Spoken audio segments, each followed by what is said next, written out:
might come back in style, maybe a retro thing. Things happen all the time. And speaking of things happening all the time, as always and eternally, my thanks are 100% yours. This hobby of ours, it helps. It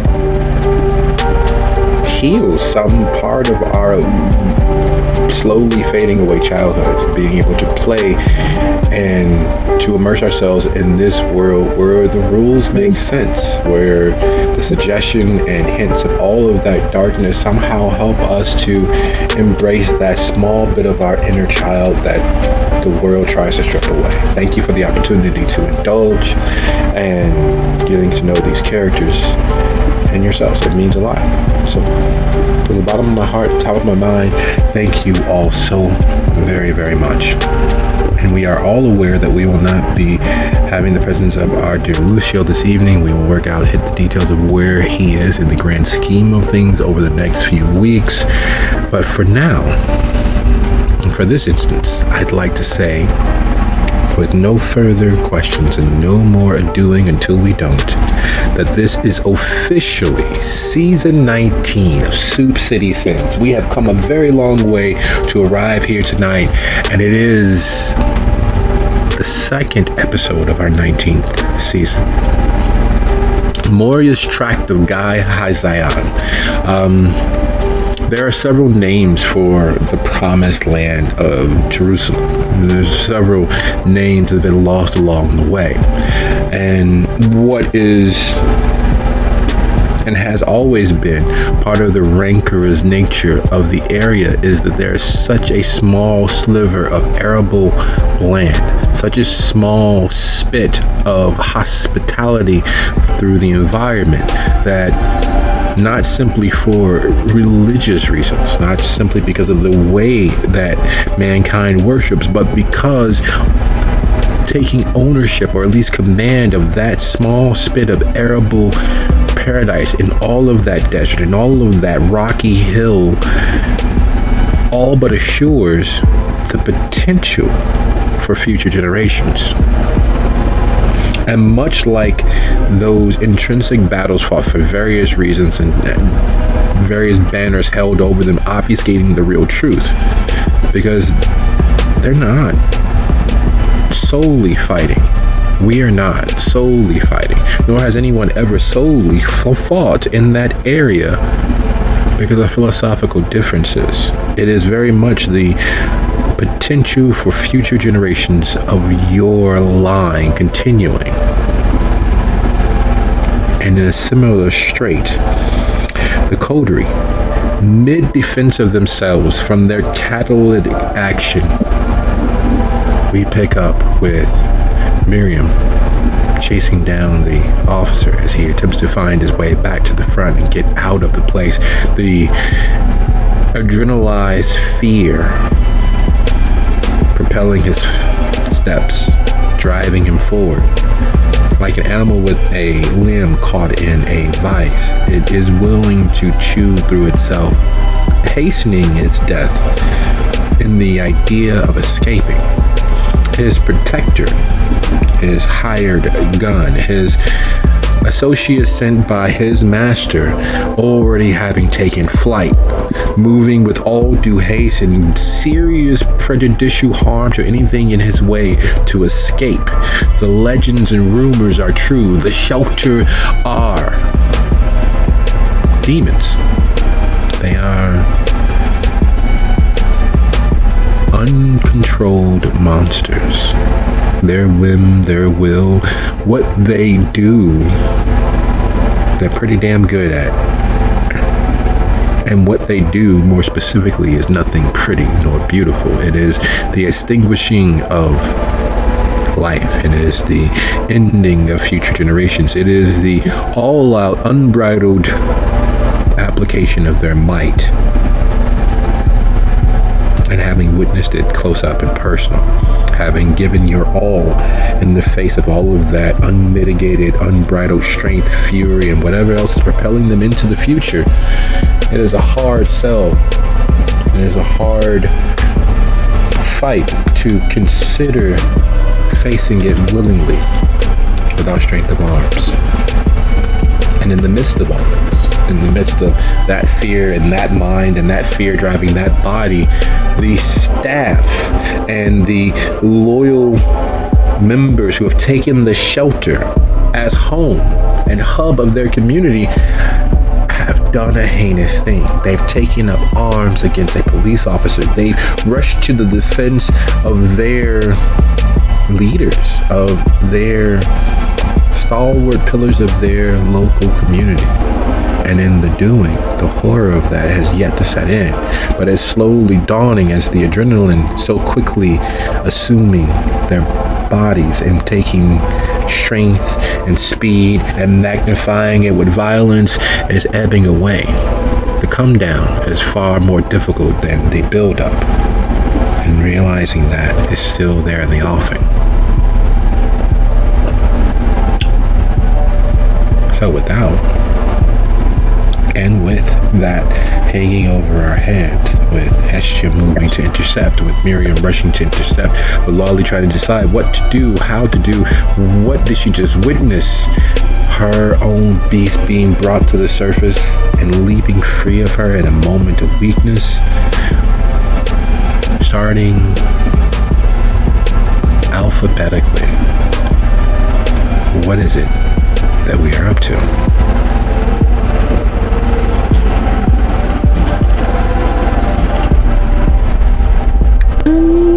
Tess is definitely going to shout to Miriam, hey, get him in there if you, and then like stop the bleeding if you can. And she's kind of looking at the other people, trying to figure out and assess what would be the best course of action. She doesn't want to call the ambulance because that's going to bring more trouble, but she can't let them just lay there like that. But they also can't give the cop blood while there are other people in the room, and they're going to need to give him blood to keep him alive. So that's a lot of stuff going on. She's going to make her way behind Miriam. We need to keep him alive as long as possible so that we can either spin this or use his phone to spin this.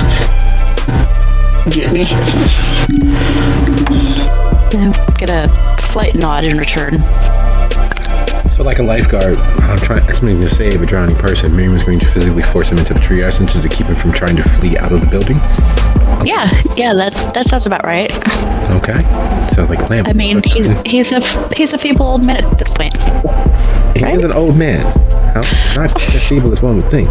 That being the case, would you be so kind of go ahead and roll a contested strength plus brawl as you physically guide the frightened, angry, rage-filled person who senses and feels the ebbing of their life?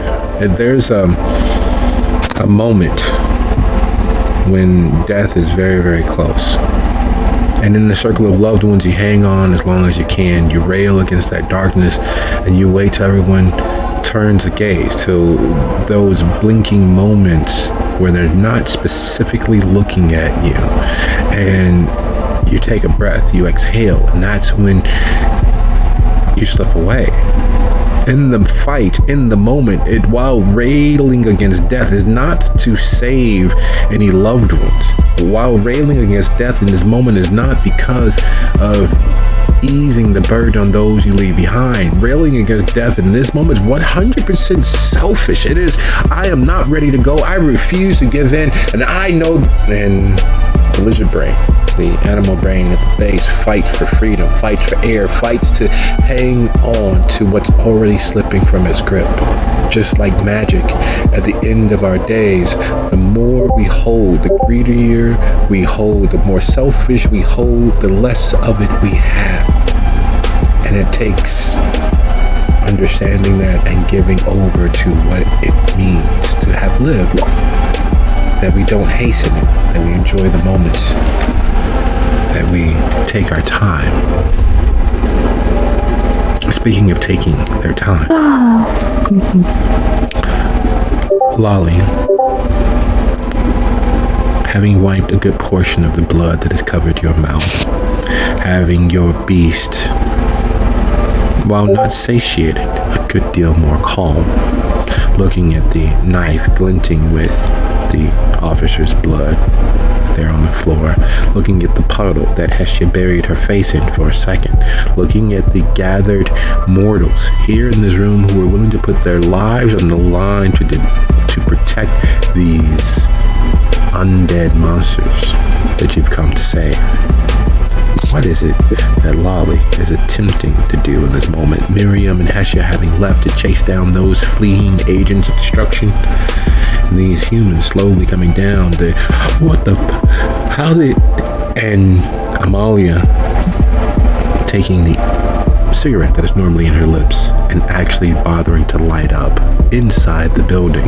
Let you know where their adrenaline levels are. Let you know what's happening beneath the surface. I believe Lolly will enact the plan we spoke of. Probably also scoop up the knife since it's right there. The best laid plans of mice and men often go awry, or as the saying also goes, man plans, God laughs. Fate has a far crueler sense of humor. So as you pick up the knife, Lolly's wayfish small form, all too reminiscent of friends long gone. The splatter of blood across her cheek, a few speckled spots would normally stand out, would normally be something to catch the eye and drive the imagination. In this moment, however, with everyone else suffering wounds of combat, after all, that guy was as strong as a bull. I can't believe you stabbed him. Oh, so many times. And that conversation is happening. People slowly realize that Lolly is closing on them. Lolly is closing on them with a blood-soaked knife in their hands.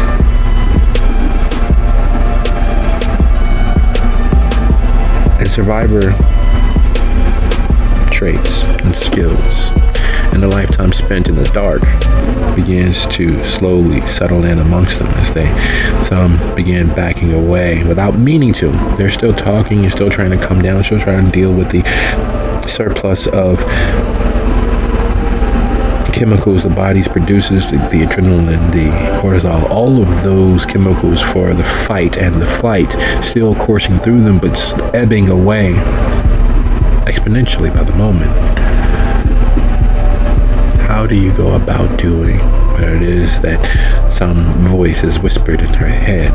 How does Lolly accomplish the end goal? Amalia is taking a small step away. She hasn't turned her back so much as merely leaned against the nearest bookshelf, and she's smoking and ashing, and her thoughts are anyone's guess.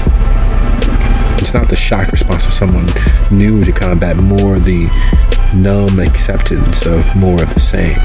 Donnell is crouched, his leg acting up in the combat. You have a few of the members, male and female, as well as a young youth who's only been at the shelter for 6 months. He's a short timer, but he is bought in to the idea of them helping. He's bought into the idea of community, bought into the idea of having a home for the first time in God knows how long. There's an older woman who, while not as hardened and experienced as Amalia, has seen her fair share of horrors and is unwilling to watch them happen again, or more in this case, listen to them happen again. There's another gentleman who clearly served in the armed forces. He has surplus that comes from actual duty. He has surplus that the Army hasn't used in several generations, and it's been patched and quoted several hundred times over. She will set the knife down as she goes now that she's had a chance to press another set of hands into the blood that's on it. She will, who would be closest, Darnell or Amalia? That's a good question. Even Donnell or Amalia.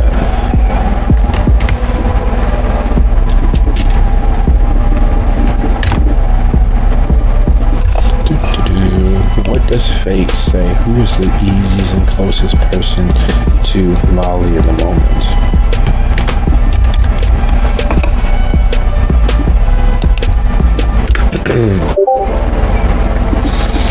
Odd. Amalia, standing a little removed from the bulk of the others, smoking away her barely filtered cigarette, leaving a plum of nicotine and tar in the air. The look of a reserved and numb acceptance of what has come before.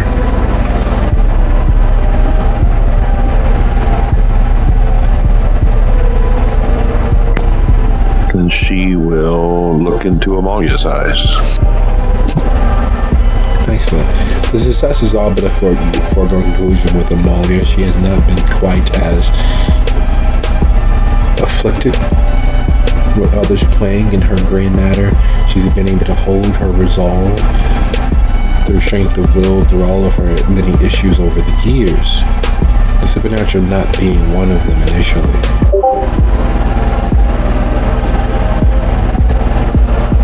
The question now, however, is would you be so kind as to roll your charisma and stealth contestedly to see does anyone notice the conversation that you are having with Amalia?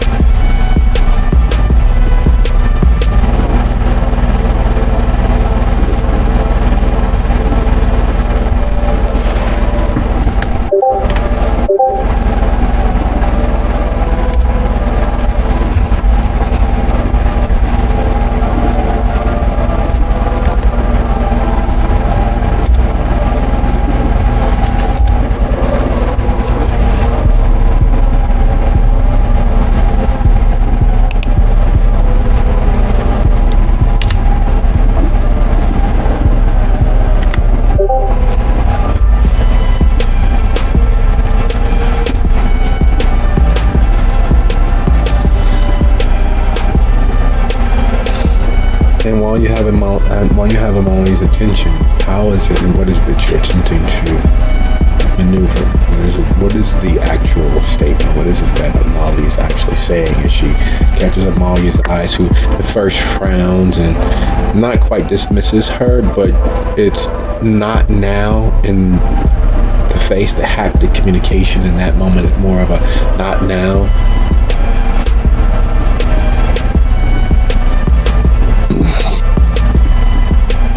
She will say that, you know that he came for me. When you came in, I had stabbed him. You all were unsure what happened, so you interceded, and I ran off.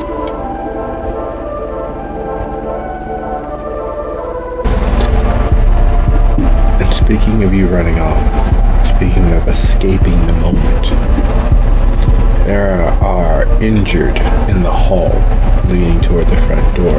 There are more injured underfoot as you're pulling the detective back and away from his path of escape, his one true grasp of survivor traits, his attempt to survive this moment, which is in fact only making things worse for him because, you know, the more you struggle, the more you bleed. The more you bleed, the more you need to rely on that dark magic that you've drunken far too often to be anything more than that. You're no longer really a human at that point. You're a collection of dead microbes from some monstrous thing that shouldn't exist, still persisting as the world keeps moving forward, and you maintain some sense of your youth. You retain some sense of your strength enhanced, as if while you're not Captain America, you can't be Captain Ghoul. And as Miriam grabs him, wrestles him, is willing to do a temporary harm for long-term good.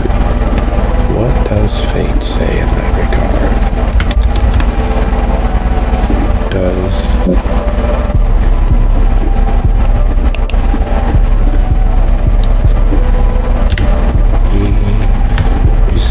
Does he, in his mad attempt to get free, Does he manage to wrestle himself free? Does he manage to escape her grip? And while she is no combatant, the physical is not her bag, it's not her cup of tea, it's not the thing that she most applies herself to or even really considers more times than not until recently, until meeting up with this coterie. She manages to brute strength and focus skill out wrestle the fear-driven ghoul who has every attempts and every means and every intentions to escape. It's not an easy thing. It is a hard-fought thing, but she hangs on and lasts the 8 seconds. She rides that bull until he is in fact calm enough, and by calm, nowhere near.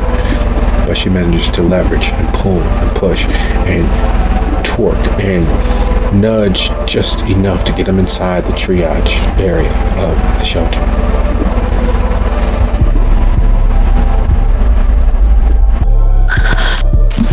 Once she has him in there, door locked. Sit so I can patch you up. She will point at one of the beds. Living in Chicago, there are several languages that she's been exposed to. Several dialects and vernaculars and several patois and creoles that have come about. Pain is one of the many things that factored into her walking away from medical school. That pain garbled the intentions, the wide-eyed stare, the gone consciousness, watching humans be devolved through their chemical use, both natural and unnatural, into base animals. The fear that rises off of the flesh, the fear that, like some strange virus, begins invading those around it, that madness that takes over is one of the many things that turned her off of the idea. It's in those moments where they work against themselves. It's in those moments where they are most attempting to cling to their idea of life that turns off. It revolts. It pushes away because it is contagious. It very much is destructive. And while there's no choice in it, it is the outcome of all of the chemicals bombarding the body. And it's a combination of all of the things that they are feeling and been affected by and that they are attempting to affect. It turns off the mind and it leaves that animal. Your words, your ability to get through to them diminishes. And as you wrestle him in and get him away from the door, bodily leaning against and attempting to throw the lock into place, you realize that that is where he is, fighting with his all. And that means that he's going to attempt to get through you as his life literally leaks out of him, covering the floor and covering you, all down your pants leg, all over your arms, all over him. He looks a mess. Between the pencil leg still sticking out of his thigh, between the missing finger, between the stab and slice wounds all over him, there is a maddened, animalistic fury in his gaze, and you are the one thing between it and freedom.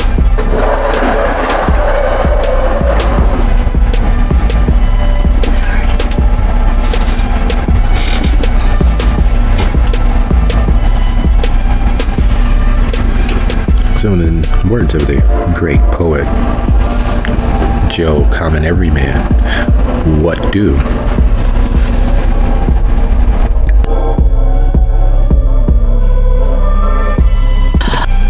She's going to sigh with great exasperation.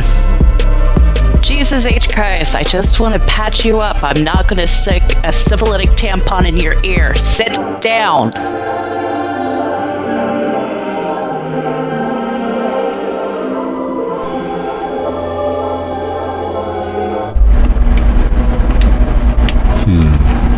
You still kind of just roll your charisma and persuasion. DC 4.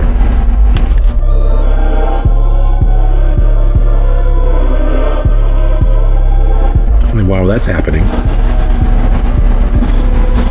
past you, the bodies on the floor, the people injured, run over, run through, knocked aside, the members of your staff.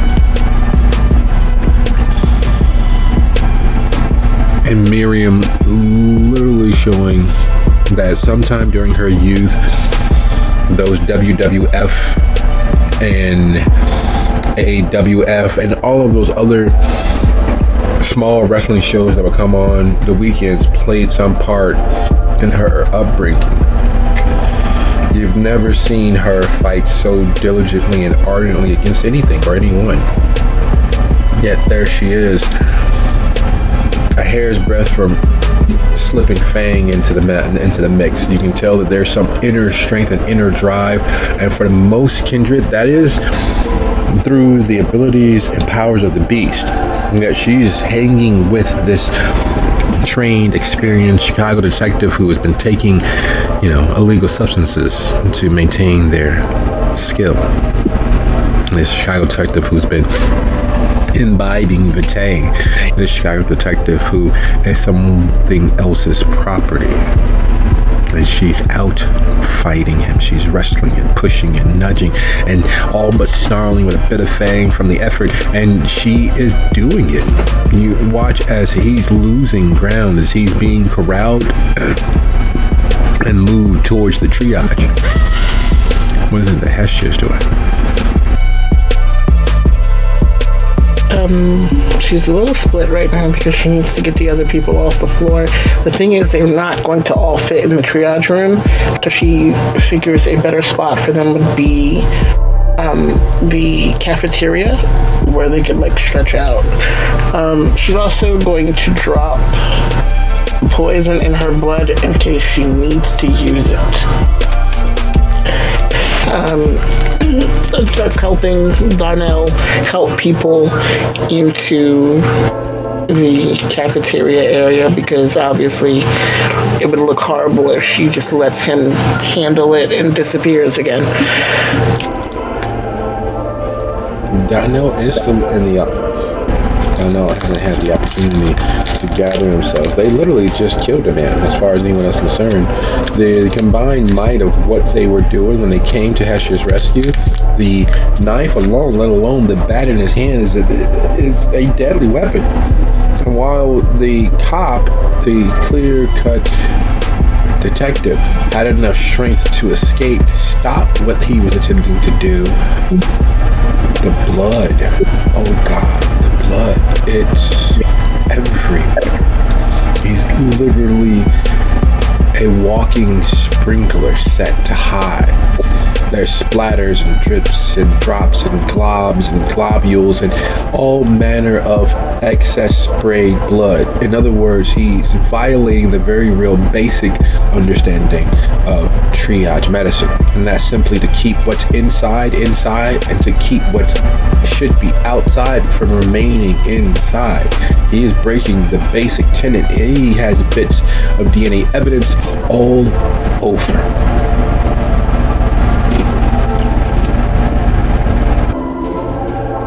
She sighs deeply because they don't fucking have time for this, but goes to Donnell, leans down into his frame of view, which probably isn't far, putting her hands on the sides of his face. Hey, we're trying to save him, but I need you to help me save the others. They are your priority. Fuck that cop. We'll figure it out, but save the others. Okay. So she heads back into the office. She has to, because she needs to get him moving. Where Lolly is standing, hands stained with blood. The knife sitting on the nearest table with detectives. Juice all over. The floor puddled and streaked. And Lolly and Molly are standing face to face, eye to eye, as a quiet conversation is happening between them. Molly is smoking her nearly unfiltered cigarette, filling the air with the scent of her. Because while she has been very good about smoking inside, she hasn't done so in over 2 years. However, when she steps out for her quick cigarette break, where she, in a matter of a minute and a half, will smoke down in a complete 100 of a cigarette. In the matter of a couple of minutes, she's gone through 1 or 2 more, and she's back inside. That whiff of that particular tobacco, mixing with all of the many herbs, spices, and fresh cut veggies that she uses, is her scent. And the office is filling with it as she and Lolly share a small, quiet conversation.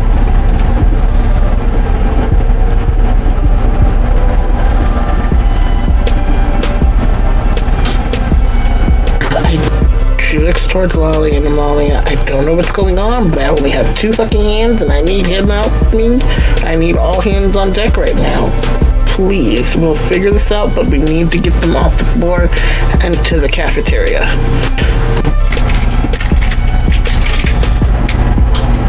Okay. Would you be so kind to go ahead and roll your charisma plus persuasion? DC 4.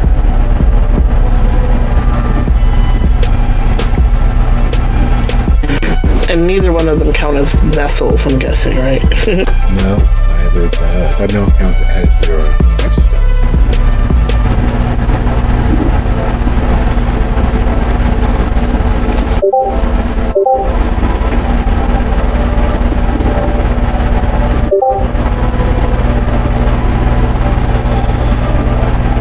Made it by 1. There is a skill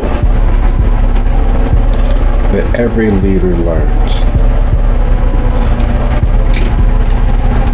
and they get better at it if they're able to spend more time around those that they lead.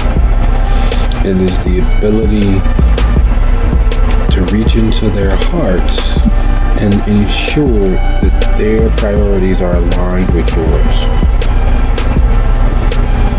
It is to instill and inspire them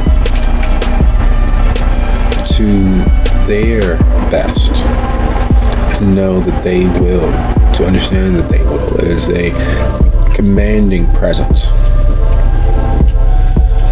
And it's developed over time. It's developed by serving good leaders, usually. Sometimes it's developed in witnessing poor leadership and deciding that you will be the opposite to that. And there's a shock, a physiological response to stress and trauma. And no matter how many times you've seen it secondhand, being the catalyst of it leaves its mark.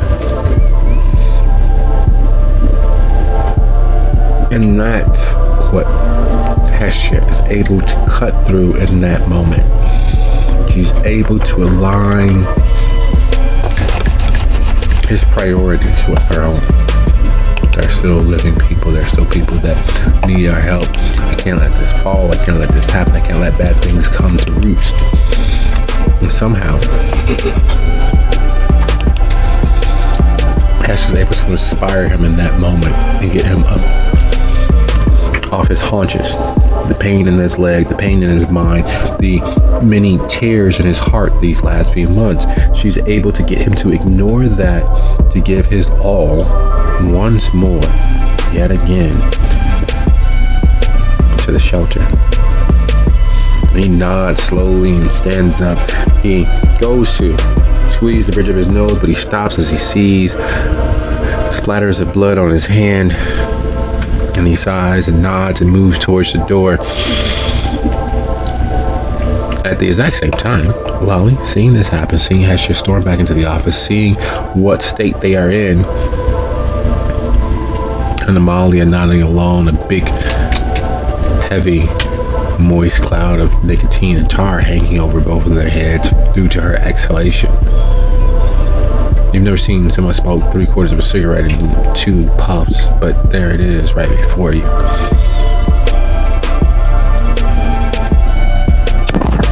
That's not true. I've probably seen that. Anyway, while the fog is clearing, Lolly is going to get out of there.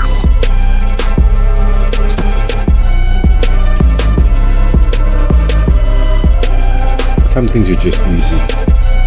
And in the maelstrom of chaos, it's easy to be forgotten. It's easy for blood and pain to take precedence, to stand above and be the driving thing in the conscious thought. And as I now ask you begin tending to the fallen on the ground, those knocked into walls and those otherwise trampled or otherwise misused by the escaping Nosferatu,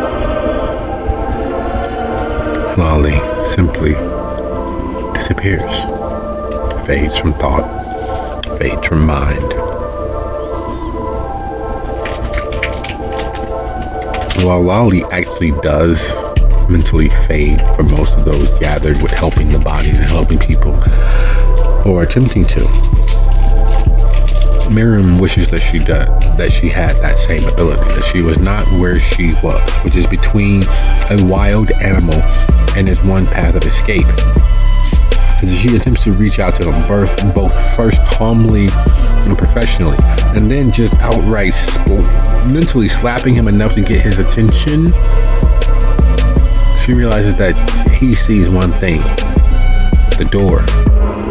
She realizes that she has his attention because she is in front of the door, and he attempts to find some pithy retort, some witticism that comes out in a pained exhalation of "God, what?" as he attempts to lean forward and tuck his shoulder and make that lunge forward.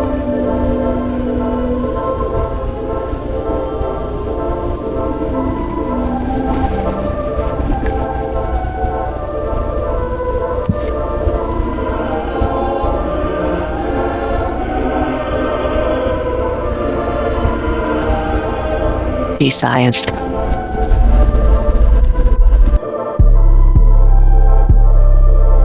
And will, I guess, attempt to maneuver him back further towards beds.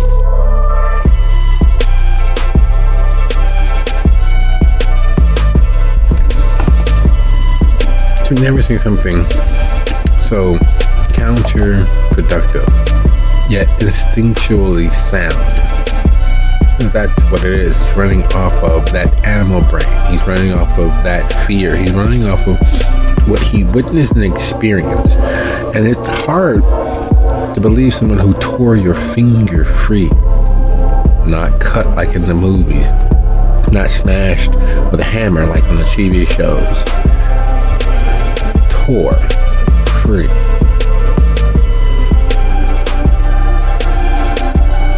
And as his older looking skin grows paler, you realize that the blood loss is, well, running its course. The blood inside is doing what blood does, escape through whatever means are available. And he has several means that are available, not the least of which is the missing trigger finger of his right hand, his index finger. So as he lunges and attempts to clear the room, would you be so kind as to go ahead and roll if you're just meeting force with force and trying to use his leverage against him, it will be a strength plus brawl. You may wish to surge in the willpower. In this case, if you are dead set and determined to keep this wild, afraid animal from escaping and tending to its wounds in a way that won't usher it further off the mortal coil.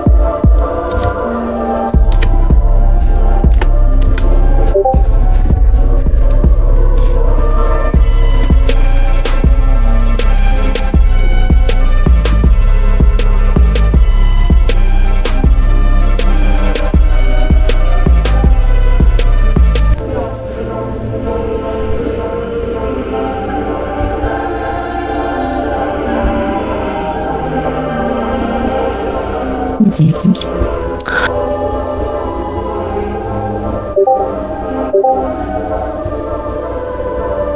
right, not getting any hungrier. No, you tap into the strength of the beast and it does not demand this pound of flesh. In fact, it's surprisingly aligned with what you're doing. Maybe not your final destination, not your final intentions, but getting up close and personal with the bleeding mortal is very much up its alley.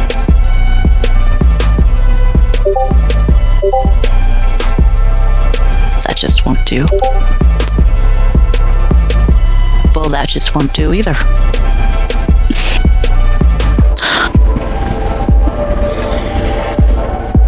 There are some times when the easiest thing is the hardest thing to do. A weakened, all but mindless mortal. It's surprisingly almost as difficult as a sugar-addled toddler to pin down. The slippery, tacking up, blood covering most of him, leaking through the clothes, causing him to stick to him as if he's been sprayed down with a hole or a water guard. The feral look in his eyes as he all but breaks the door with your back, as you all slip and bump and fall, bumping against the table and against the other beds. He manages just to get past you, to move you out of position, to get the lock on the door open. His fingers slippery and sliding all over the place. It is a desperate thing. To want freedom so badly that you're willing to die in the process of achieving it, even though the smartest, most helpful thing would be to relent, to give in, to yield to the care first and foremost, and then plot your escape. But the fearfully mindless don't have such compunctions. Only thing it knows and wants is escape. The master will help it. It will be okay if it can just get free, get to the car, make that drive, meet them where they are. It will be so much better.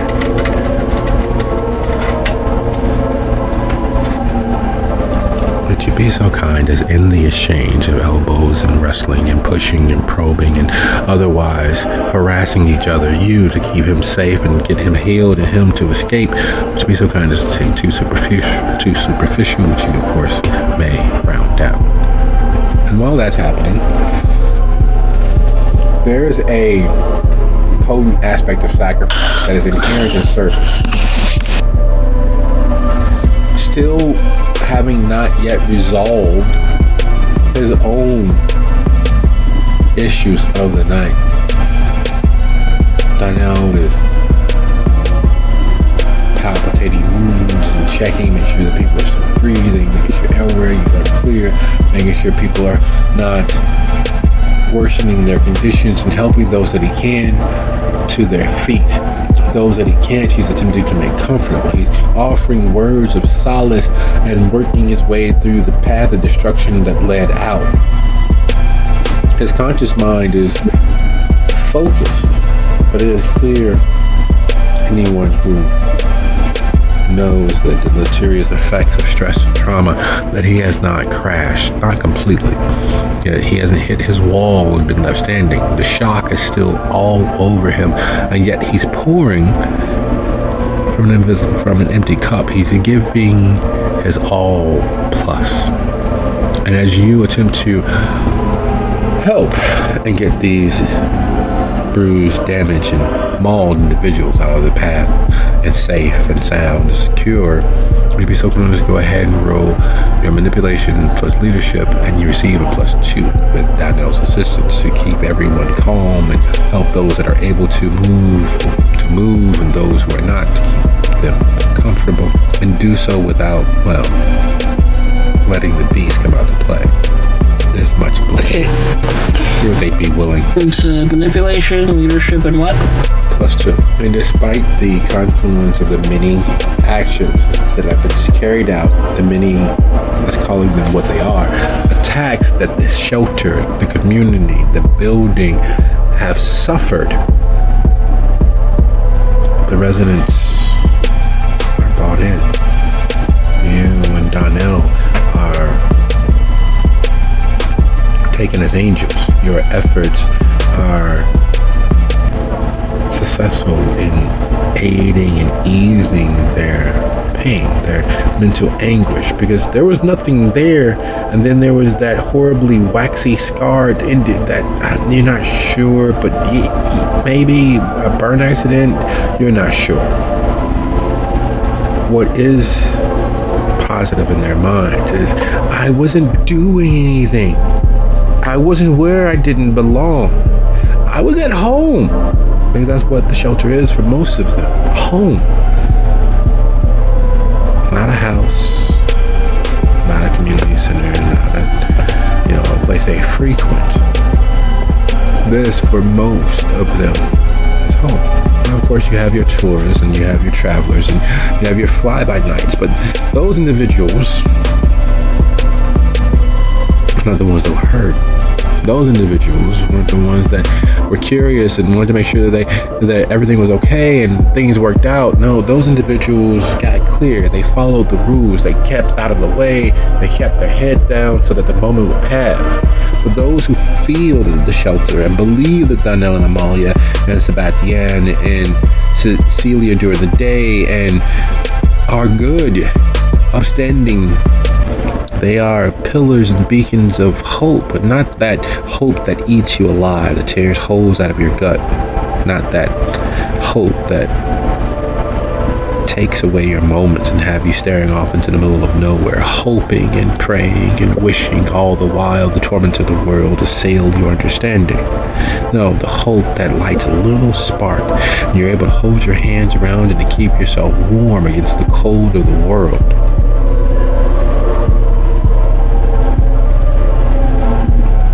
And it's hard work. It is difficult pouring from that selfish place where all kindred live.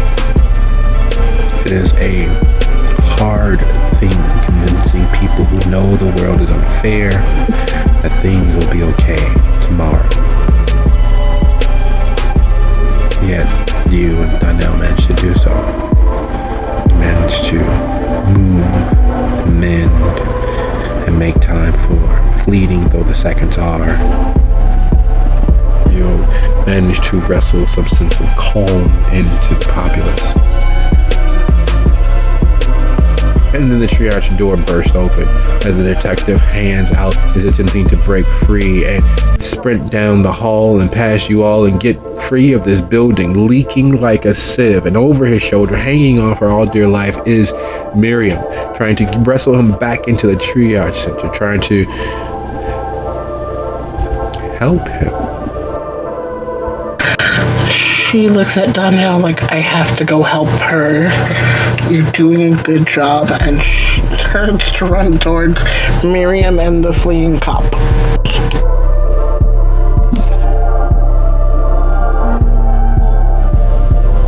Everyone knows that birds of a feather flock together. It's an aphorism, a chestnut. It is such a common thing. No one even bothers to look into what that really means. No one bothers to put much thought to it. It's just like attracts like. Blood calls to blood. Power calls to power. Good calls to good. There's a underpinning of things, of a similar thing attract itself. So successes attract success. Failures attract failures. And madness calls to mad. Lolly slipping away, slipping out of that press and push the drama and trauma of the shelter, spitting her out like a surprise apple seed after a not lovely big bite. You know you're not near the core, and there's that one seed that's just randomly there, and you spit it out with all due haste and all due attention. She breaks free. She reaches escape velocity having faded into the background of memory and thought and ceased to be for those who are caught up in all of that hullabaloo and that pell-mell and that scrum and that fracas. She manages to dance between moments of attention and slip into the night. Where is it that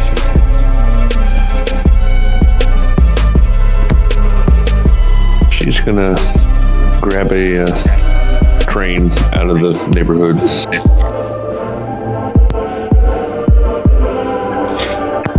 The L, I believe it's called. The red line currently. There was a point in time where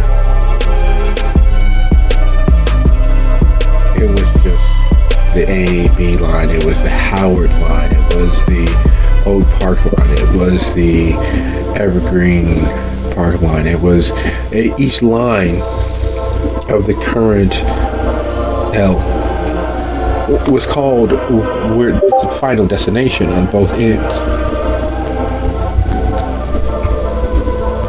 And trains from one portion of the city would reach another portion of the city. They all mixed, they all crossed over. It was confusing is what it was. And then they simplified things down to a color-coded system. The red line went, predominantly simply north and south. There were a few turns along the way, but nothing major. And it was just Howard to 95th. And the green line is, it went all the way to Oak Park, and then it went, back the other way. It was a green line, and then there's the blue line, and the pink line, and the brown line. And now it's easier for people to simply get from one side of the town to the other, and each line had its own connotation. The line nearest the shelter is the red line, the tributary, the main thoroughfare from the city. It takes you from Comiskey to Wrigley. It takes you from the mouth of the suburbs all the way to the mouth of the suburbs. One end of the city to the next. The extremes of north and south. And the trains in Chicago are a world unto themselves. People homeless and just commuters have their favorite cars. And at this hour of the evening, the cars are owned by various members of the Orlogs. The cars are their own ecosystems. And as the red line comes to a stop and the door is open, Lolly gets on to, she aimed for the front of the cars, the back of the cars, or some of the cars in the middle.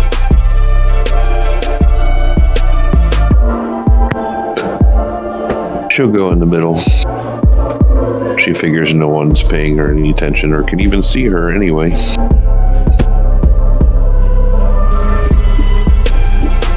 Such a conspicuous absence. Those mad amongst the world would be paying the most attention to what's not there or what's not visible.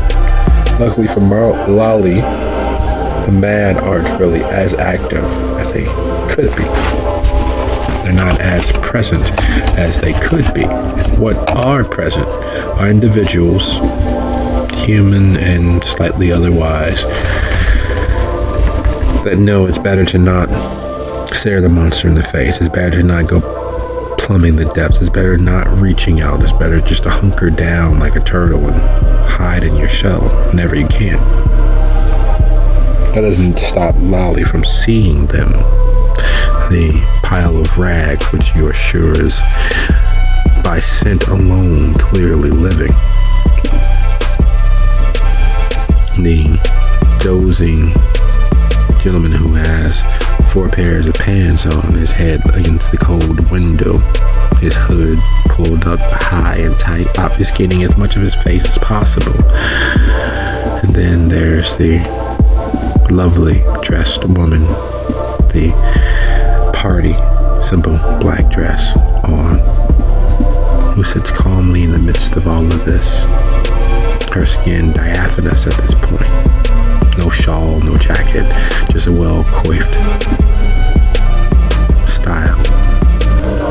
Tasteful jewelry, shoes that it would be difficult to walk on, firm, flat, perfectly engineered sidewalks, let alone the ridged and rumpled, swelled and swollen floor of a train car. In this weather, it is surely that her neck should have been broken 3, 4, 5 times just getting up the stairs to the platform. Yet here she sits, blankly bemused by everything around her and nothing around her.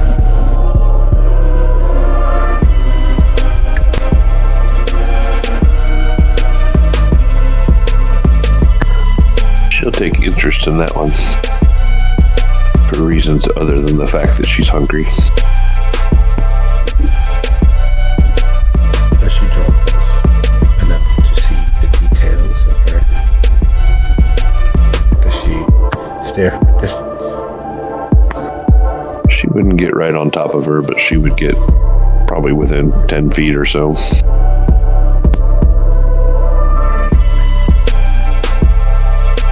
As a semi-living being, there are still some images that get seared onto the movie screen of the mind. There are moments that it is better to not witness. This is one of them. Drawing within 10 feet, the scent of blood is obvious. Drawing within 10 feet, it is clear that all is not as it seems. And it's only once you get within 10 feet that you realize that the calm, bemused smile on her face is the one of someone experiencing a pleasure that they can't quite place. And instead of asking questions of the dark, it just simply goes along with it. As you draw within 10 feet, you see that her seasonally out of place dress allows ease of access. It's too much skin bared to the weather. And something else has taken notice of that. And as you get within 10 feet, you realize that just there beneath the seat, where her legs are nice and tucked back, feeding on her calf, is one of the Orlocks, gently slurping away. All the while, no one else is either paying attention or can pay attention. And the woman, unsure what is happening, is gently, blissfully going along with this feeling that is indescribable if you've never experienced it. It's all of your favorite meals, all of your favorite touches, all of your favorite comforts. It is all of the physical and mental pleasures one can ever have, so succinctly focused as to make one want to cry.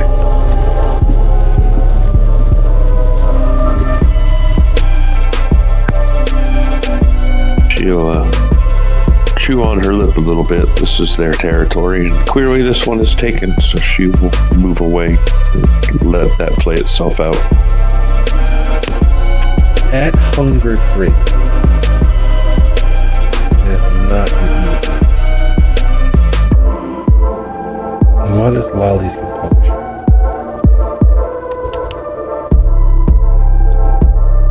Two.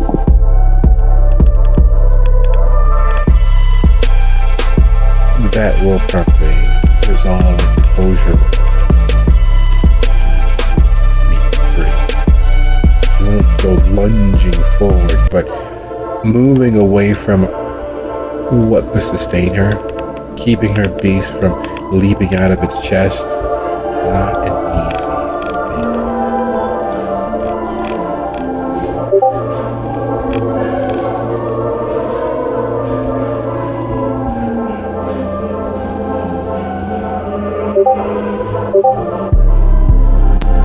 Fuck me.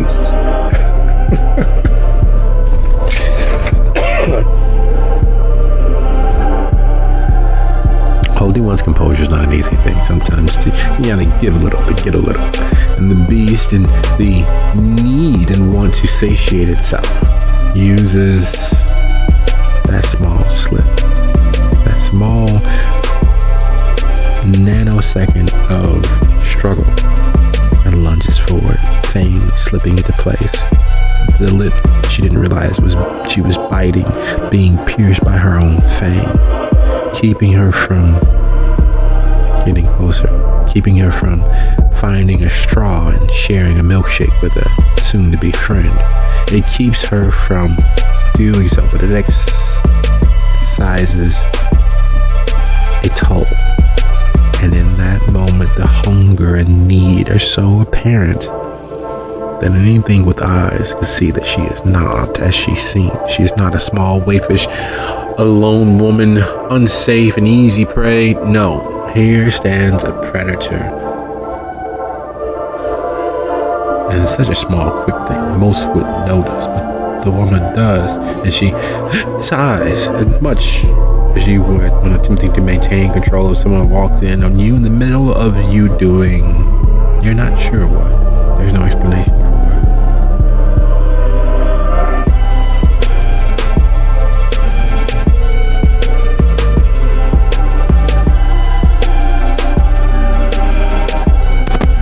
She is going to try to get control of herself and get out of there. in Thorndale, the few moments that this has taken, which are surprisingly many.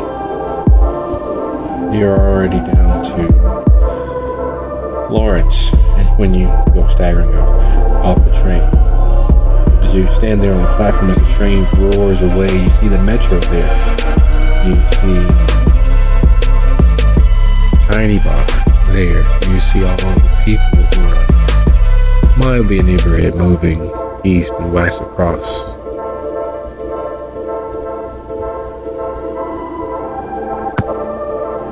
She's gonna look for a loner, a straggler that she might be able to peel off. She's gotta do something about this.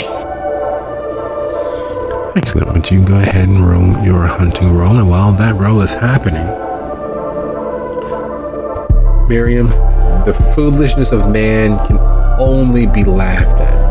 There's nothing even remotely intelligent about the idea of being a bleeding, open-wounded wreck of an individual and fighting, let alone fighting with some clear skill and expectation of escape. It's the sort of foolish madness that would have someone bleed out on a train. It's the sort of foolish madness that would have someone get behind the wheel of a car and ruin not only their lives but countless others. It's the foolish madness. Well, there's no other way to sum it up. It's an animalistic drug.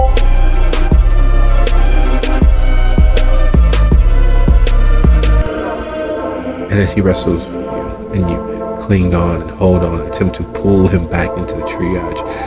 In a brief smattering of a second, you can see Hestia rushing towards you, but not the Hestia that is a blur of motion and activity, not the Hestia that disappears from view. You see a person that the residents are looking towards. Not quite reaching out as if she's a saint, but you can tell that with her steps, there goes their hopes and adoration for the future. He has their attention, and you see over her shoulder Donnell and vindicating and administrating to the others who he can only be comfortable. He's doing a damn fine job of it, and just over her shoulder on the opposite side, closer to where the office is, Molly is finally popping out of the door, and she has her knife wrapped in paper as if she's trying to hide it. What are you doing?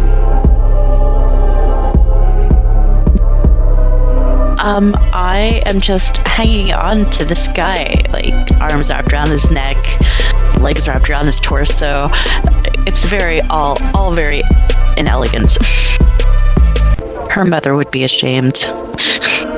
In the middle of that blood-soaked mess, in the middle of all of that frantic body-on-body action, he's cursing and puffing and huffing and attempting to break free and still partially trying not to let you be a factor in his escape. And as you're seeing this mess, what is it that you're attempting to do? First thing is I'm going to try to close the finger wound best I can. While he's up and fighting Miriam and breaking past? Well, he's going to keep losing blood. She's blocking his way, but trying to stop at least that much from bleeding, then we can get him all the way back in the room. Like, she's standing in front of him and keeping him from moving forward, but the bleeding has to stop.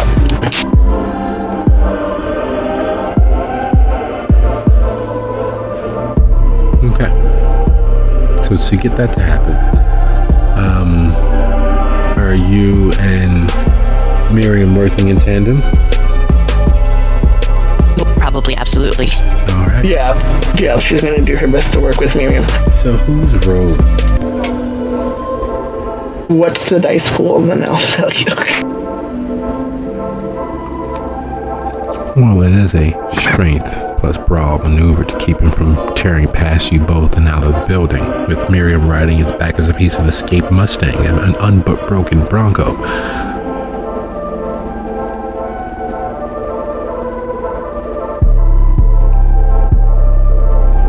My strength plus brawl pool is 4, so if you can beat that, you have my dice.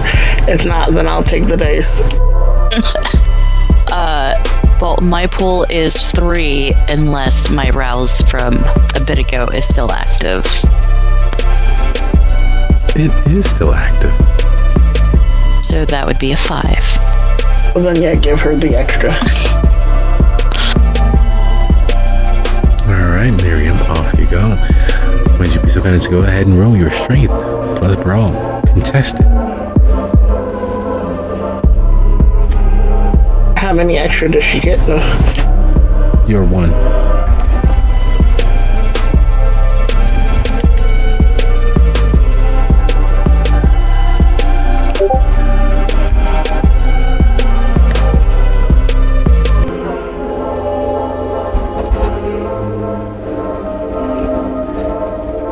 Oh, there's a space there.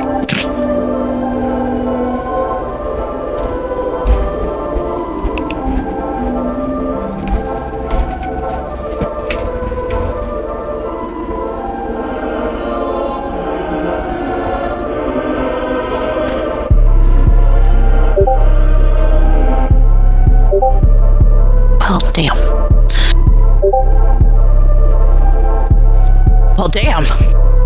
You should have taken it.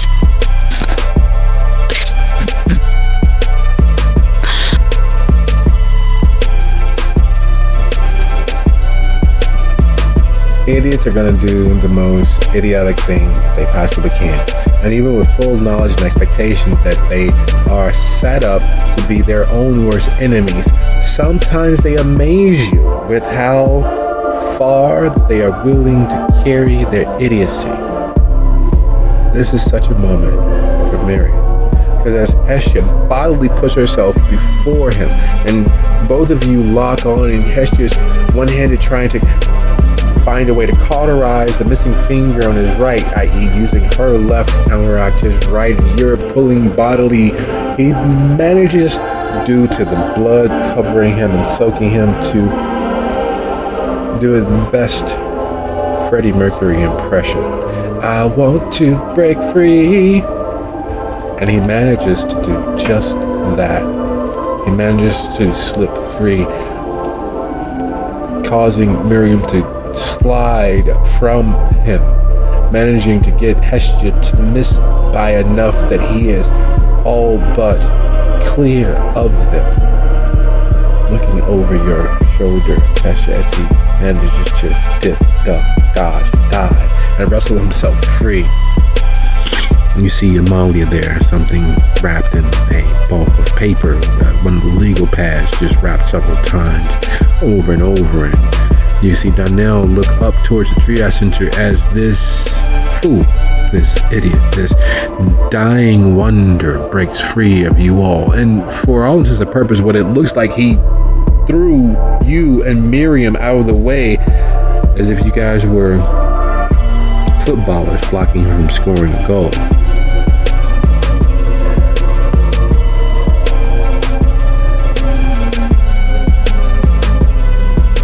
What is it that you all do? What is it that you all say? You have roughly one action. If you are unsuccessful, he will get past and be into the front entranceway of the building, all too shortly thereafter.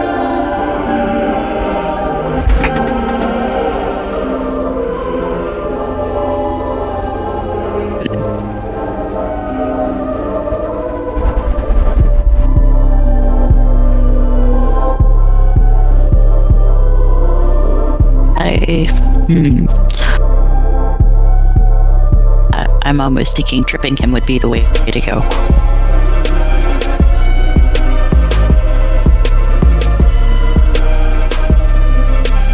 Yeah, I guess I was going to with a similar thought. He has to go down somehow.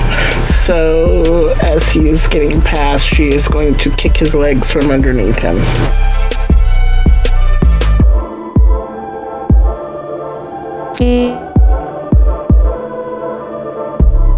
Okay, because of the small distance and difference between you two, while you're both going for a similar idea of driving you to the ground, it won't be an individual roll for you both. It is a dexterity and brawling.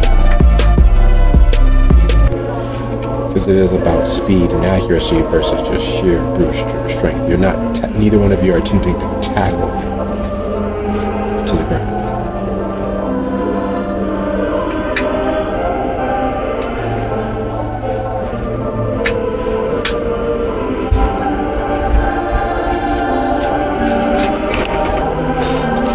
Wish ourselves luck.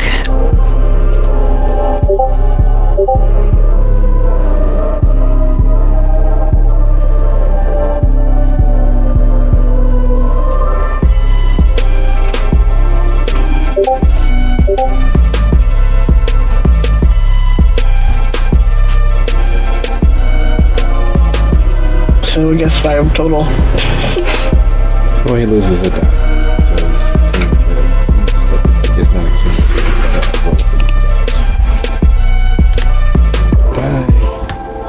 will he spend willpower? Will he try his hardest? Will he do his best? Let's see what fate has. Will he just drop dead?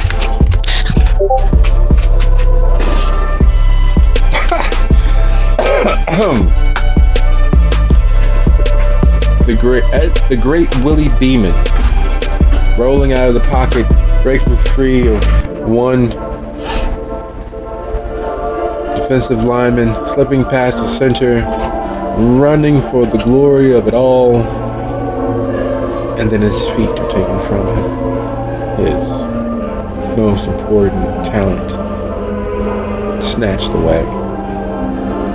Quite literally, actually, because as Hesha snaps out with a kick and Miriam slides across the floor, grabbing the leg and pulling, he goes down on his left side, his head bumping against the wall, and you hear a collective sigh of relief, not from yourselves, but Amalia is shaking for a second because she is sure that he was going to run smack dab into what she's holding wrapped in that legal pad's worth of paper. And Darnell was slowly turning to rise, and his arms were going wide as if he was expecting a hug, but you know that he was willing to bodily put himself on the line yet again. He was expecting to have to tackle the individual, was expecting to have to forcefully drive them to the ground, as blood covered as they are, as unhealthy and unsanitary as that is, getting close to all of that blood leaking and staining everything around him. He was yet again willing to lay on the wires of others might cross. And the sigh of relief is obvious and heartfelt, and it was enough to make one lose themselves. How dare you put yourself on the line? People need you. And speaking of being needed, Lawrence is a well-lit street.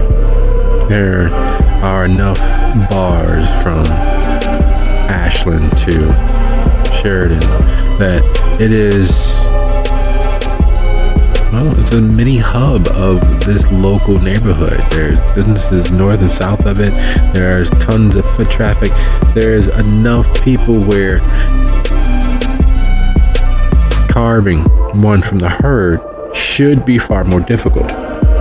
Unfortunately, at this hour of the evening, those other businesses, those that are not restaurants and those that are not bars, those that are not club venues, don't really amount to much in this world.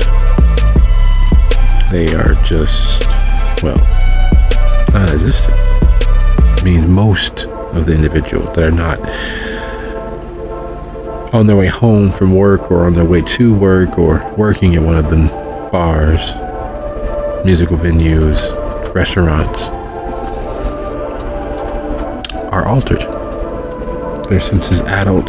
Stepping into dark places for a good time is one of the many reasons why they are here. It's one of the many reasons why they are in the area. And it doesn't take long for Lolly to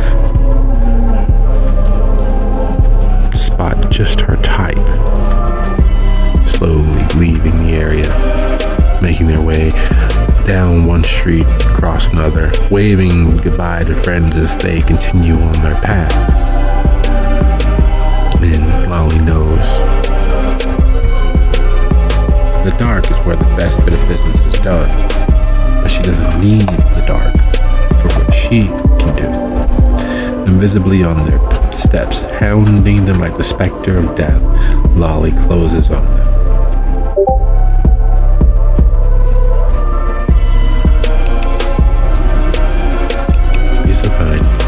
Explain how you might be making your choice selection and how you go about ending the hunger that courses through you.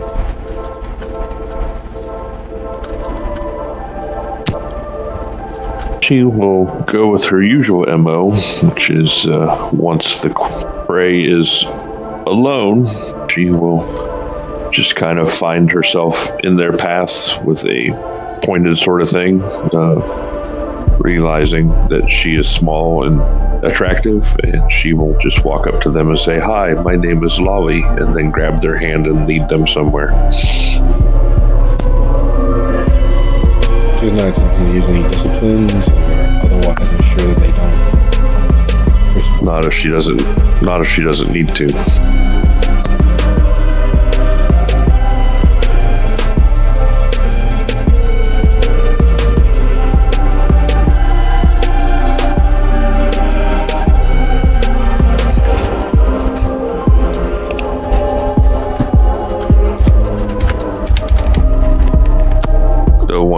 If she actually feeds, she will cloud their memory so they don't remember any of it.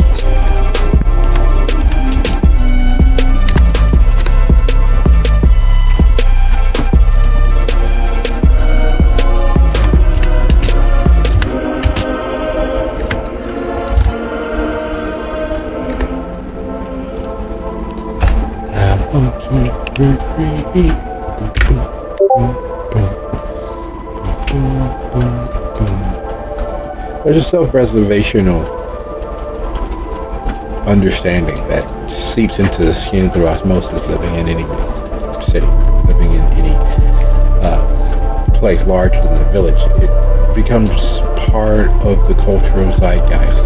Not being a victim, not doing things that are foolish, not going with strangers, never calling people and telling them that you're alone. All of the many things that have kept people in larger cities safe for generations. Breathe it in, part of the environment, perfume that stays on the wind. Lolly appearing out of nowhere shatters that. And even as it's in their best interest to never be alone with anyone, they go along with Lolly and find themselves forgetting why. Find themselves having experienced a moment and not knowing what that moment was. Knowing that the greatest moments of your life have happened and you were there, and there's nothing you can do to dredge up not even the remote iota of that memory. That's where Lolly leaves them.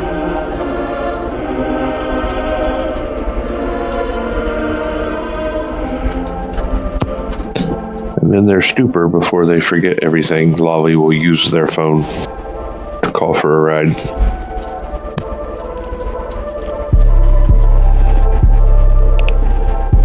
It's amazing that people don't realize that your personal surveillance device that is used to track your actions and hear every conversation that you mention should be protected, because it literally has the entirety of your life on it. Your credit cards, occasionally copies of your ID, a picture of your security card, mixed in with all of the other hundreds of thousands of bits of information all about you. It would allow someone to effectively be you if they chose. All they really would need is your phone. Now they'll obtain it fairly quickly and easily without any much no fuss. It is for conclusion. They are putty in their hand.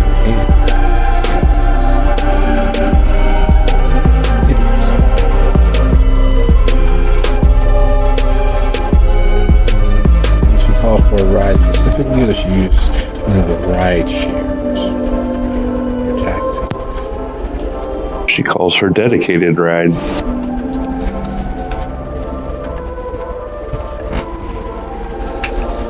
Her good buddy and roommate.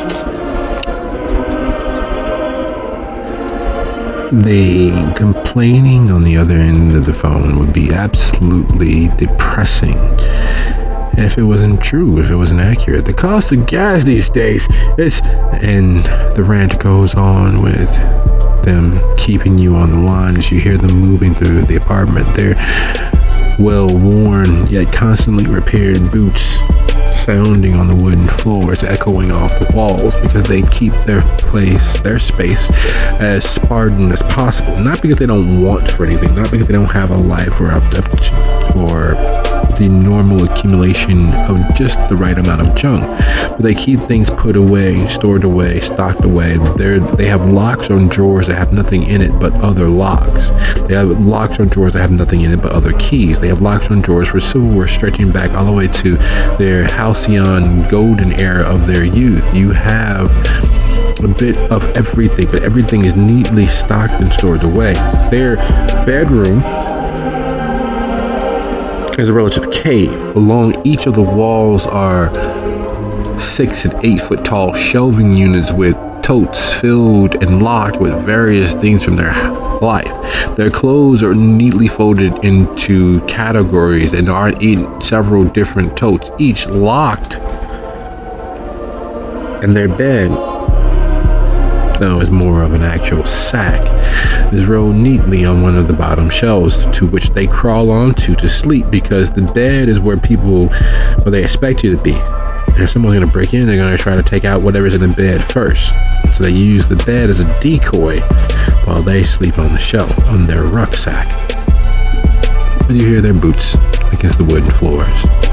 You hear their jangling key ring as they double check and pat themselves down. You even know that they're going to check each of their pockets, both their breast pockets, the hip pockets, the back pockets. Each pocket is going to get pat down at least 3 to 6, depending on how nervous they are.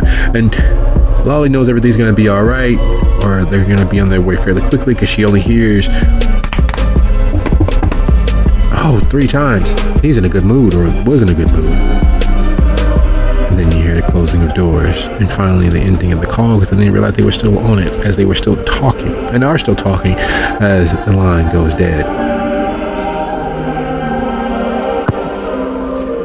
She will, since she has the phone open, she will save the number as just says Tom.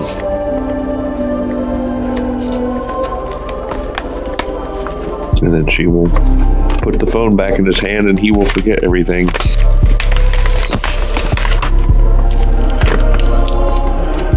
While driving in Chicago as a contact school, the speed limit is nothing more than a suggestion.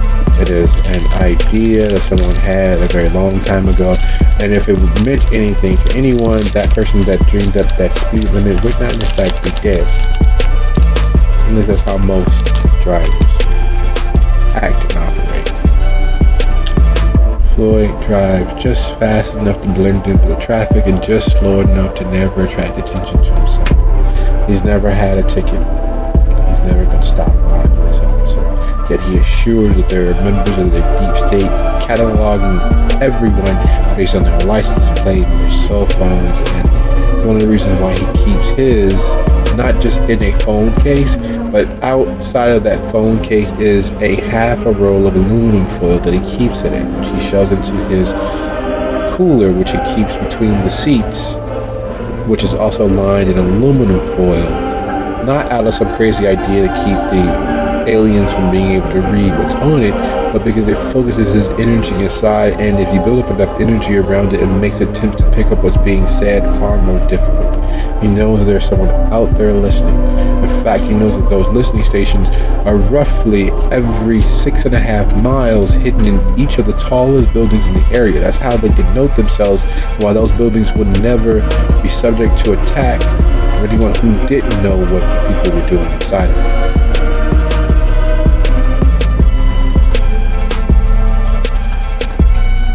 All of that to say that he arrives far too quickly for the distance traveled. Lolly doesn't stay on the north side of Chicago. In fact, Lolly's apartment they share technically is on the near north side. Technically. So they found a rent-controlled building owned by a family that has been in their family for years. It's roughly the family home, except for they rent it out until someone really needs a place to stay, and well, that's a whole other story entirely. Because of their relative wealth and their relative poverty, Floyd is sure that they are not in with the Rothschilds and Vanderbilts who have controlled every election in every major city for the last 75 years. That's where people get it wrong. They believe that they control the presidents. No, they just stack the deck in their favor on the local level so that the president has his hands tied.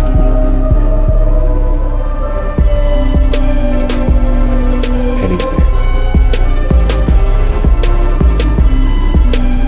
One arm out the window, the other, is resting against the butt of his gun. Not that you've ever seen him use it on anything living, but it's still what he does. You ready to go? She will bounce over towards the passenger door and slide in.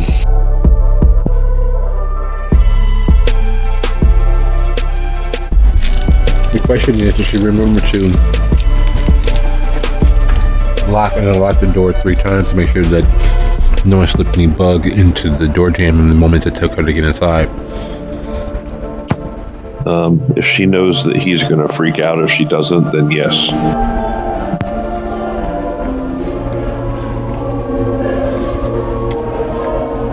And as they head back to Paper Street, the city fading into the background, him going on about how the whole rumors about Cafe Luwak weren't exactly right. And they highlighted Cafe Luwak because most people would think, okay, they're just doing it to those people. But they know they've been slipping small bits of crystal meth into the coffee farmers, into their seeds. Because if everyone gets addicted to crystal meth, they're able to push more and more biological chips into these individuals. Have you seen that those people that they walk towards the door systems that they don't open? It's because their chip is malfunctioning. One of the reasons why, even though they're into the beta testing on humans, there's not everywhere just yet. They're working on it. It's the reason why they say that the country runs on Dunkin', because Dunkin' is a purveyor of cheap coffee. Yet if they were really such cheap coffee, how is it that people are getting addicted and used to, accustomed to cheap coffee beans? It's because there's something more in that coffee. And then one of the many things that are in that coffee is the crystal meth in very small micro doses, so that everyone gets addicted. Everyone wants to go to Dunkin' Donuts, even though Starbucks has signed contracts and owns a monopoly on the best coffee beans around the world, yet they hide it behind mountains and mountains of sugar, because clearly even the best coffee in the entirety of the world, there's something wrong with it.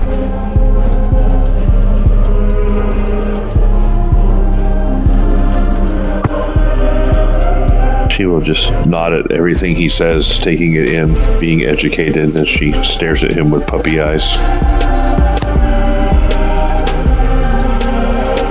All too soon, and a lifetime later, you all arrive at your home on Paper Street.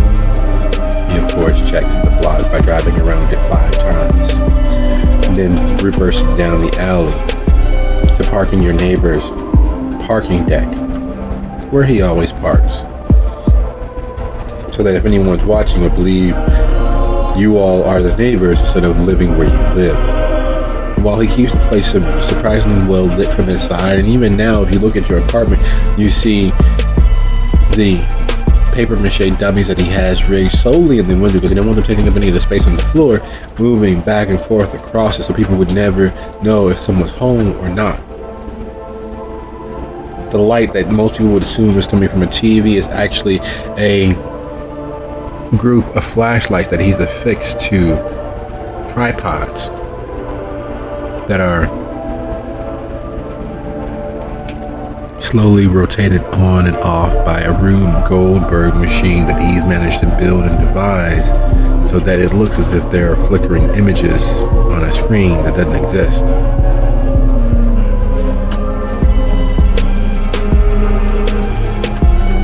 Speaking of doesn't exist, hope. It's a mini splinter thing. It keeps the heart beating, it keeps the dreams alive, it keeps us moving forward, hoping and striving for more, or something more accustomed for us, or something that's better for us. It also breaks the heart. It also drives men and women mad. It also cuts to the core, cuts right down to the bone. And like all of the dashed hopes of anyone who's ever believed that magic had the possibility of being real, the hope the monster inside him had of escape turns immediately and instantaneously to grief, as landing on his left side sends the pencil further into his thigh, and this cry of pain that echoed up and out of him is something that is best left in the past, something best left to the era and time of the dinosaur. It's loud and long and bass filled, and it's a gurgling mess because finally the blood loss has gotten to the point where it's beginning to fill not just the outside of him.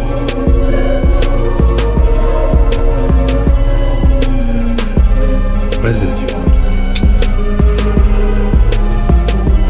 Well, he is going to be swiftly dragged back into the infirmary, plopped up on a table so Mary can get to work.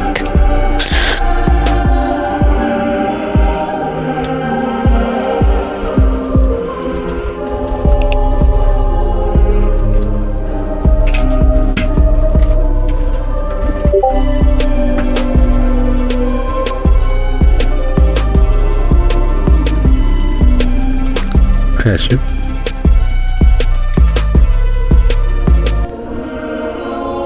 Sorry, there was stuff going on behind me.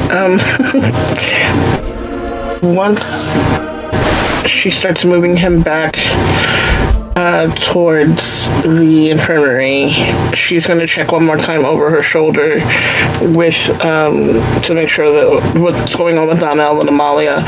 And she gives Amalia a look. I don't know what's in that, but you might want to get rid of it and quick. We have to handle this. I'm working on it. It's what she used to do all of that to him. And she moves towards the kitchen. You've never seen Molly nervous about much of anything. You've seen her rush into combat with kindred. She didn't know they were kindred. You've seen her rush towards fires. You've seen her... It's weird now that you think about it. Amalia, Donnell, Sebastian believed in the ideals espoused by the shelter with their all. They were all possessed of the willingness to give that last drop and one step more for this place. As if it was their religion, it was their spirituality, and if it was their raison d'etre. It is their very reason for doing anything, the central facet and conceit of their being. It's a similarity that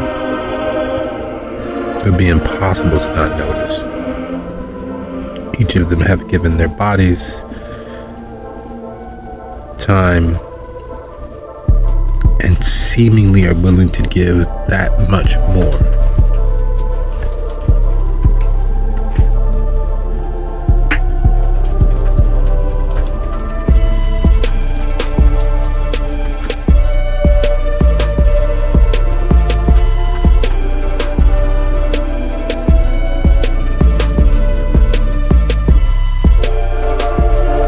I know this is a lot. Again, I know I've asked a lot of you today. Do the best you can. That's all I'm asking right now, okay? And then she doesn't have time to really stop anymore. She has to go make sure that their guest stops bleeding, or they can at least undo some of what's probably going to happen if he completely dies. And we also, I think, she tasted his blood, but we never got around to who he belongs to.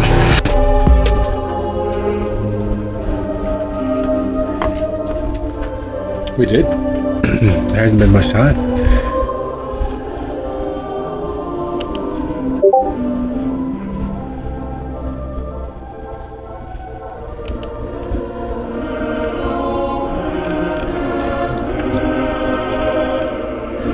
So, Miriam is alone with him in the triage, and even weak in their struggling attempts to get free.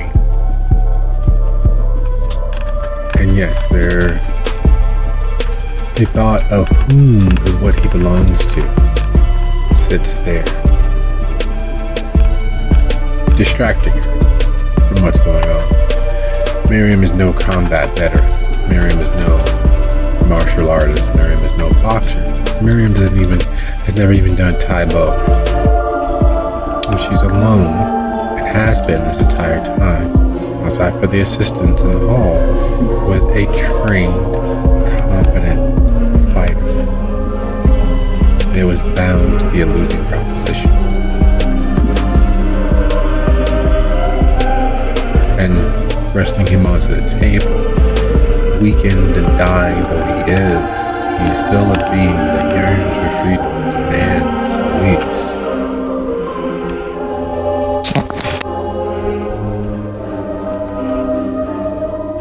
Which is definitely why she's heading to give Miriam back up.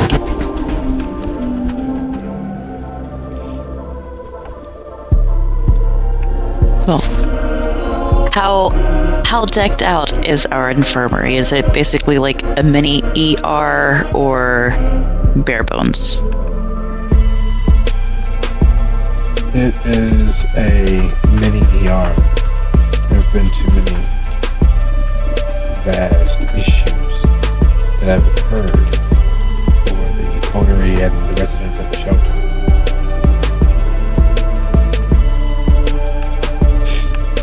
All right.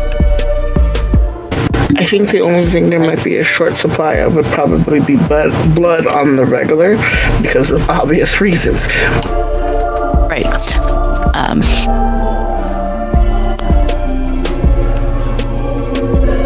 So what she will do is, I at least hope that our guests who might enjoy the bagged variety would at least leave the oneg,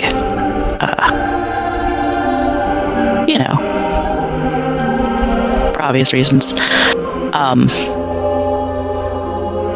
But yeah, sorry.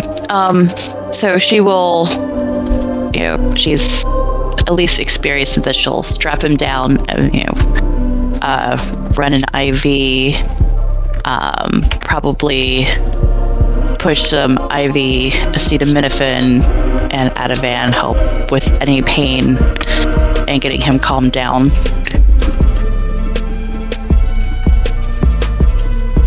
And then set to work stitching and sewing and probably hooking up blood if we can find any.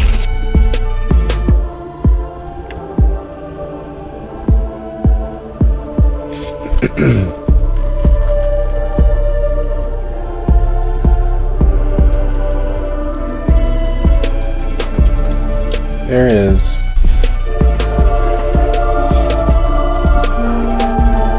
There is an amazing ability for individuals to work against themselves. Time is always of the essence. So, would you be so kind as to go ahead and roll your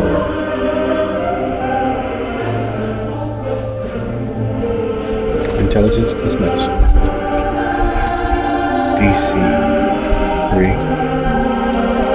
And the question is, as Hesha comes in and she's wrestling with him to get the straps down, does she help? Is she lending her assistance, or is she in a supervisory role in this moment while she's concentrating on trying to suss out information from the blood that she tasted? No, she is very much present in the moment. Miriam needs her help. He needs to be strapped down. We need to get him to stop bleeding. That's where her focus is. She can recall, I guess, what might have got tucked away in her brain later. She has really good recall, but for right now, she is focused on helping Miriam. Miriam, would you go ahead and roll an additional die?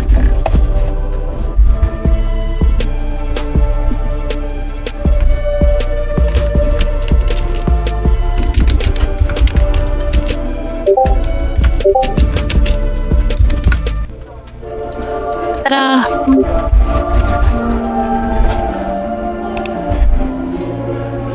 Miracles come in a variety of sizes. Miracles happen in a million different ways every single solitary day.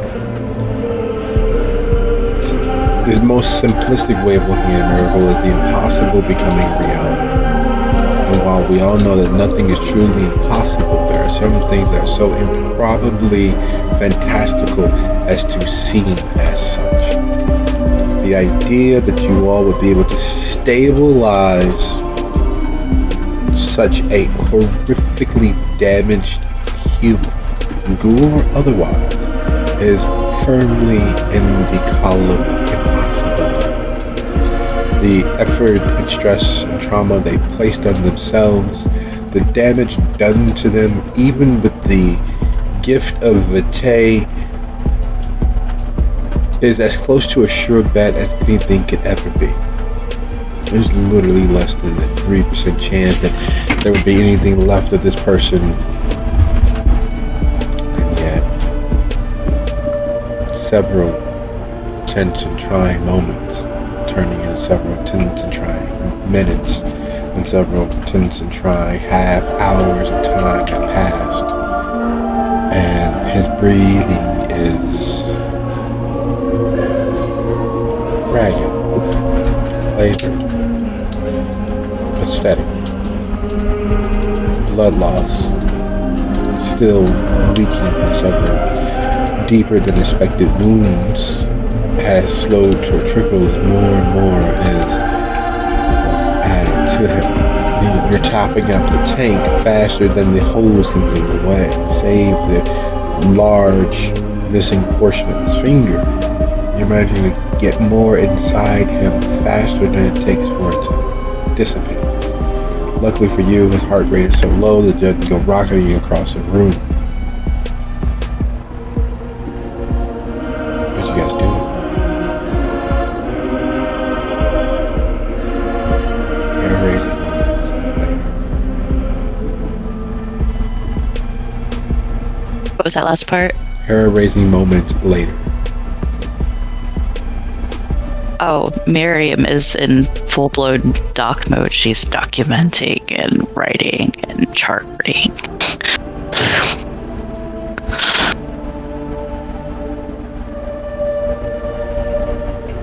Once he seems stable enough, for her to focus on something else, she is going to recall what she might have learned from his blood, because they need to know who they have to watch out for in this situation. And there is the fact of he's been gone for a while and probably hasn't checked in. And she is going to mention that to Miriam. I know we just saved him, but he probably hasn't checked in, so we need to get to his phone and cut that off at the pass. Buy ourselves some time.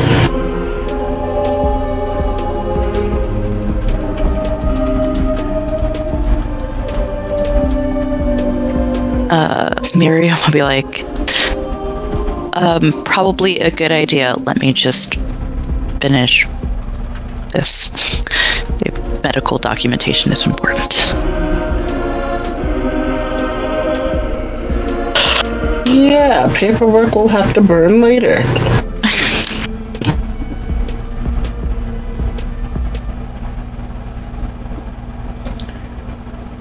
There is a myriad of things that the gifts of the Tremere blood can do. But just a taste, which is what Asha managed to consume.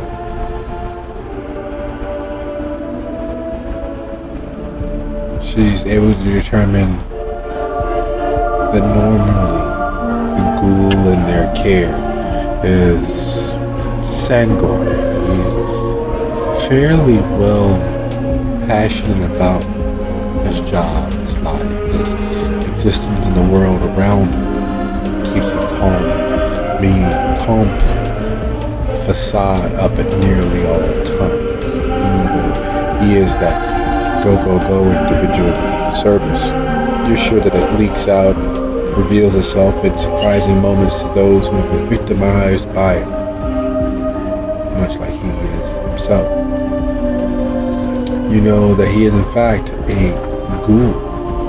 He is beholden to kindred. A kindred.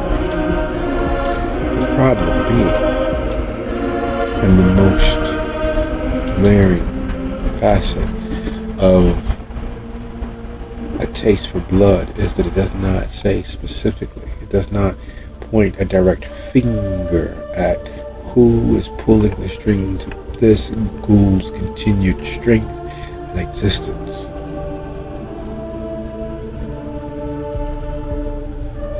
And it's frustrating. How could someone or something occlude their presence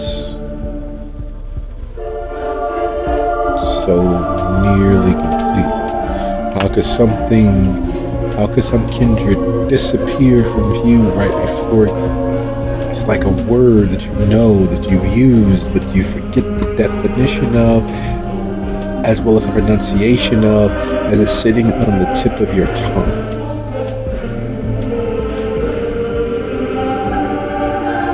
Guess we're going to have to do this the old-fashioned way. And she gets kind of, maybe, I guess you call it handsy, but she's looking for his phone.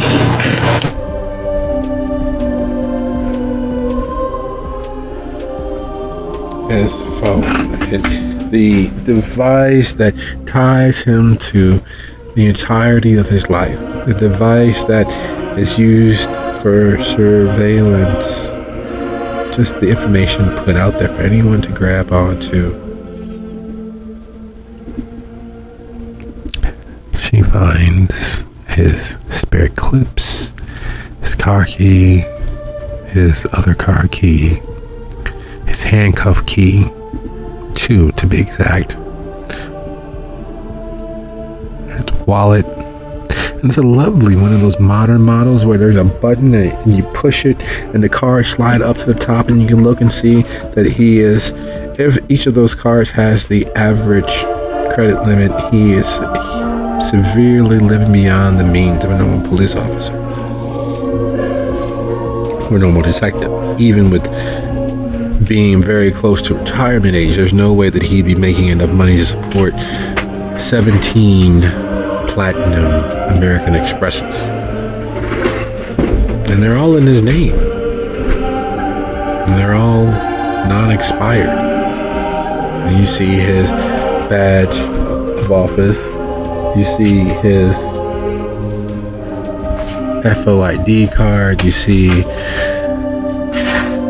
oh, this guy has so many factors and facets of identification. It's ridiculous.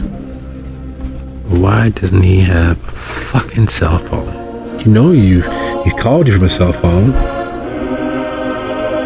You don't remember it falling out of his pocket during the many wrestling events that he's been party to this evening. And he didn't seem to reach for it when things went sideways for him either.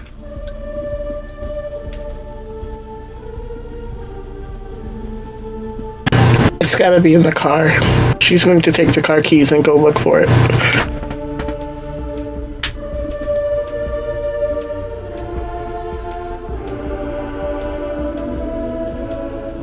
Heading out of the shelter into the cool Chicago night, several things happen as they always do. The realization as to how much time has passed, the fact that his bodyguard that was there to clearly guard his safety has had time to get wherever it is that they were going. And then there's the very real considerations as to what lay at their feet. I should be so kind as to roll intelligence plus either etiquette or leadership.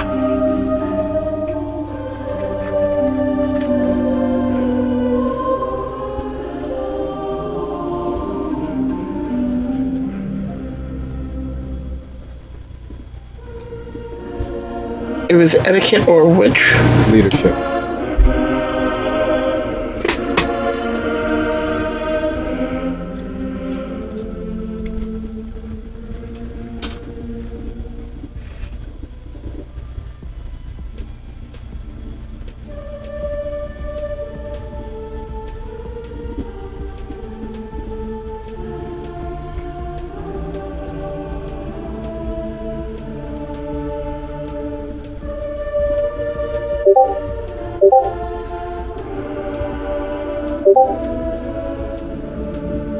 There's a way that things are done. There's an implicit understanding as to what should occur. Asher has to realize, and does realize, what she would do if someone took something of her, let alone someone took someone of hers. What would Hestia do if someone kidnapped Amalia? What would Hestia do if someone stole Donnell? What would Hestia do knowing that someone made off with Donnell and Amalia made it back to you, covered in bruises and wounds, and declaring that they are the monsters that you thought they were?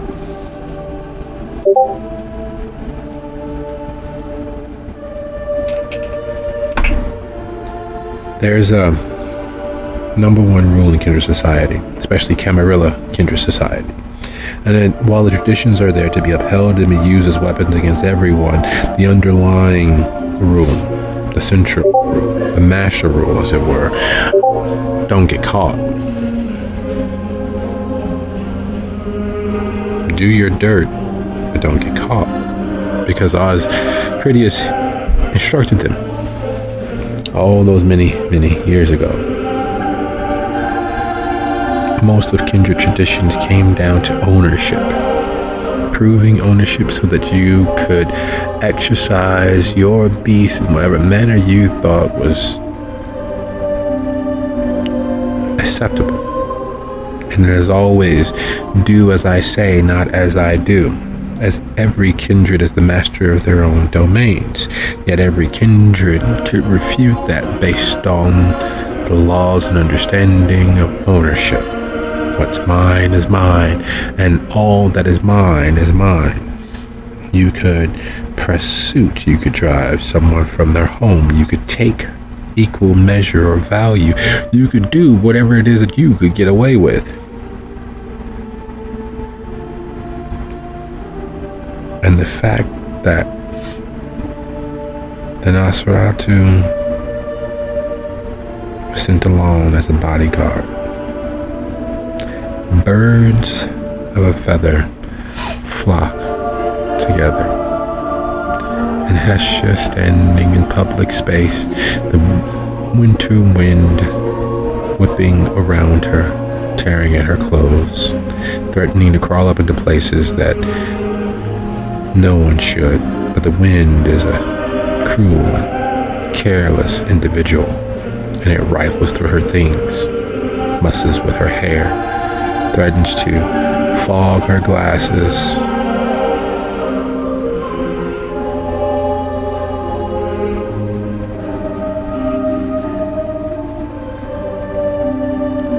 And hours have passed. Speaking of hours passing, Floyd talks and talks and talks. He is downright loquacious. His definition and understanding of things, well, occasionally in more ways than one, are relatively simplistic. Most of his fixations and hyper-focuses come down to surveillance. Come down to, you can't be free if everyone is watching you. That's not what was fought for. This country was founded on unfair taxation. A 3% tax rate was seen unconscionable enough that the founding mothers and fathers decided to overthrow their government. Hell, 3% now would be taken as a gift horse. Not only would people look in that gift horse's mouth, they try to make use of that mouth in every way they possibly could. Hell, look at our retail tax, 14%, and you got to pay for your own bag. You pay more for sugar? Really? That make much sense to you? Especially being as fresh food is almost impossible to come by. It's almost as if someone purposely decided how best to keep the people in line so they wouldn't have another French Revolution. How best to keep people in line so they wouldn't notice nor care enough to actually put their bodies where their mouths were and actually do something about it. Almost as if part of the plan is that mental warfare, the psychological warfare that we use on our enemies being turned against each and every last one of us through those commercials that bombard us, were designed to make us sheep, to take what little fighting spirit most people have and ball it up, toss it in the trash. It's almost as if there's some dark cabal of individuals choosing how life continues.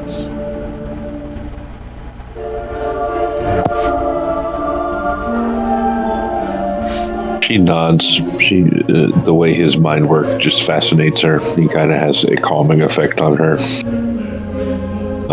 What time of night is it? Oh, it's late in the evening. Some would start calling it morning. It is nearly the next day. It is nearly time all good little kindred die for the day. All right, she will mention to him offhandedly when he pauses to light another cigarette or take a breath or formulate another thought that she needs to go to the south end to do some hoodoo, but not tonight because it's too late. You know the reason why there's no difference between science and magic? Why, if you are so scientifically elite that it seems like magic, and why magic is nothing more than science? Because they all both the same thing. If you really think about it, it's all about energy.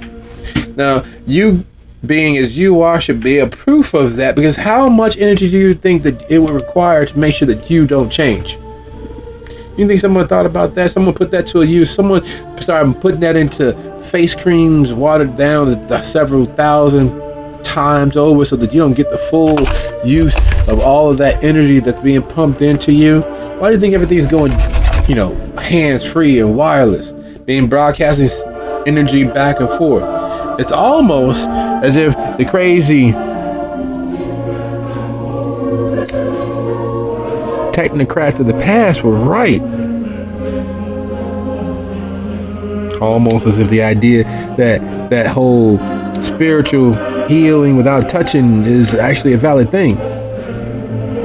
Speaking of which, and he stands up and moves and pours himself another cup of coffee. I've been thinking. All this is adding up to there's a conspiracy within the conspiracy within the conspiracy. But what if it's all one conspiracy, but only thing that we are seeing are different little gears in the whole of it? Remember how they tried to indoctrinate us with the Jetsons and the Flintstones, that post-apocalyptic nightmare of having the poor having to drive around using their feet and the rich and the powerful being able to soar over their heads? You know how they tried to indoctrinate us and think that was okay? Like an onion. Yes, showing us parts of it, making us think that it's far deeper than what it was. The Jetsons and the Flintstones lived in the exact same time in the exact same space. But the rich and powerful Jetsons, being the poorer of the richer and most powerful, were not able to look down through the clouds and see the ground and see the poor were still out there driving around with their feet. That the post-apocalyptic nightmare that drove them into the clouds was something that they could have survived if they simply allowed themselves to be mutated enough to survive in it. Like the Flintstones, they didn't have a choice. They were too poor. Why do you think they were always complaining about the money? Always complaining about not having enough. Yet they were able to own a home. They're able to own land. They're able to own enough to go out for parties. They were using the same ideas and terminology, and it was running congruently. It was one world split between two different places because the poor had to survive. Wasn't it because they were part of the Illuminati with the Water Buffalo Lodge? You caught that, huh? Good on you for paying attention. You notice that the rich didn't go in for all of that, at least not at first. They slowly worked that into Jetsons too. All of the things they were chasing after. They were being kept numb with their money. While the Illuminati was simply ruling them from the ground amongst the poor, hiding in plain sight. Why do you think the bosses, there was a tall, fat one that looked like everything that Fred Flintstone was except for the hair. And there was a short one in the future in the upper space above the clouds that looked exactly like everything that Barney was, except for he had dark hair and a mustache. One species divergent based on money, which is why the Great Space Coaster, they could go to the Flintstones and show them. They can go to the Jetsons and show them. They could even go to our modern time and show it to us because it's all happening at the same time in the same place, but we're too dumb to see the whole of it. All of it. Not just the kings that live in the shadows and make everything happen, but the workers that are willing to only work part of the time and exist in only half of the space. All of it. If someone could just see the whole picture and help others to see the whole picture, we could change everything. If not for all of the feminizing agents in the water and masculinizing agents in all of the Starbucks, we could be so far ahead.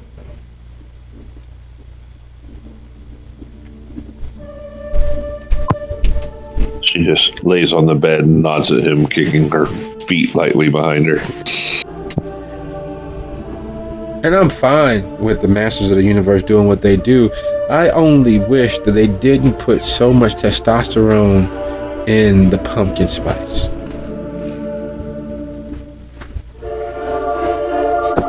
That's a girl drink. Exactly. Why do you think women aren't women anymore? The putting testosterone in the pumpkin spice, and they're lacing it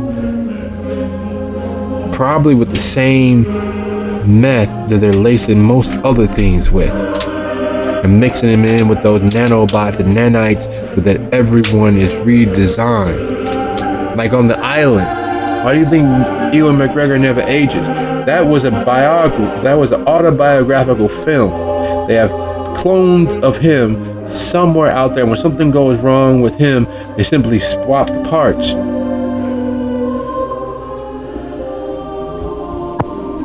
It's un-American to fuck with coffee. You'd think that, but it's not. We have been messing with coffee for years, and when we used it as currency to make sure that we were able to win our wars, we were secretly slipping in additives and addictive agents into it then. Why do you think Joe wanted to make sure he got rid of all the rum rations and make sure all the sailors were drinking coffee? They were the first ones to rebel. They were exposed to all of the other Atlanteans out there, so he had to keep them in line somehow.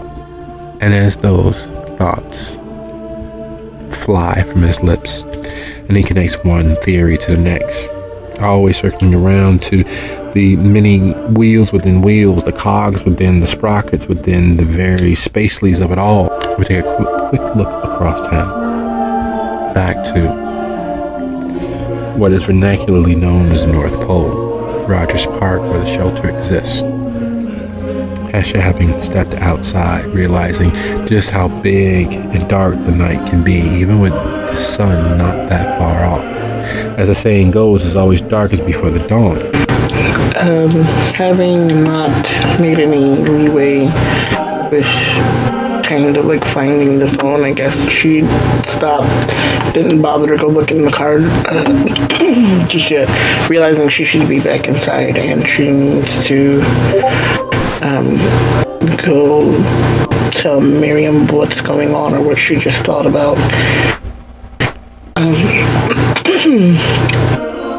It's all a little crazy, and she's definitely worried about what's going to happen now. But she really would have rather had hoped that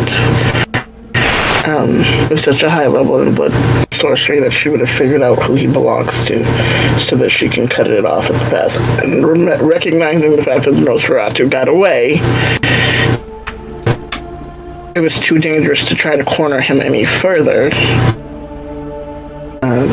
because they already got so many people hurt. So she goes back inside, goes back to Miriam.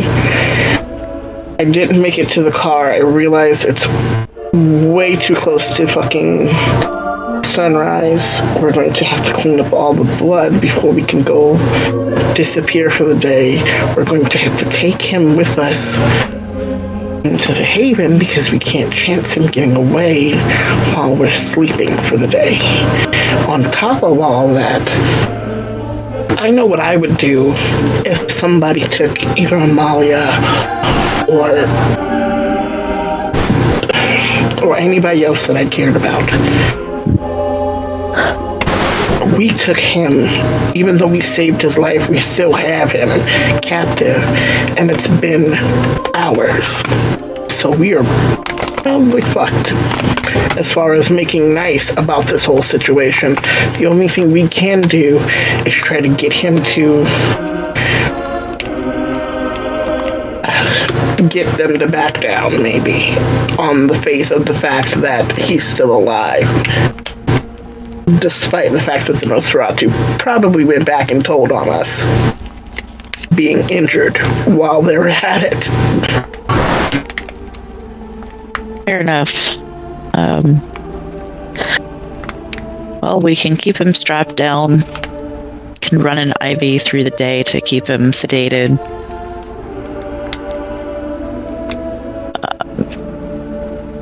I mean, I won't be able to get up and change it, but I'm gonna set the trip time fairly slow.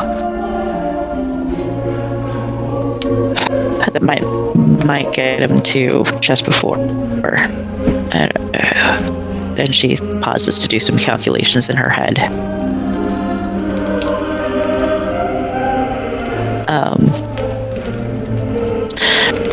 I guess we'll just wing it like we always do.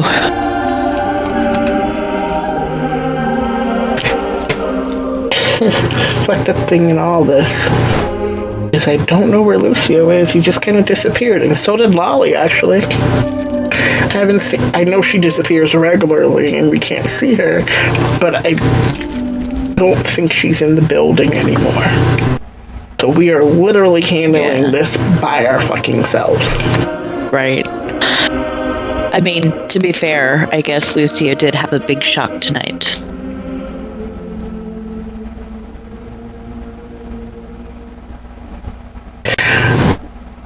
Yeah, but he didn't get bitten by a gross Nosferatu.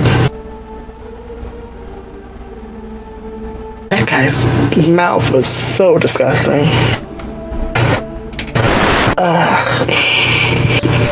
Oh, that reminds me, I should probably give him some antibiotics. She'll go and set some up. You know the funny thing about being bitten? Thing that comes back to bite both of them figuratively in the ass in this moment. The Miriam is up cycling through the antibiotics and trying to figure out which drip and how much to keep him sedated as much as they can throughout the day. Hestia is a mistress of magic. She's one of the Tremere. Blood is their life. The hematological pursuit and understanding of it is their bread and butter. And both of them are old enough, learned enough to know what kindred can do. Or more specifically, what kindred can learn through the consumption of blood. Through the consumption of vitae of another kindred.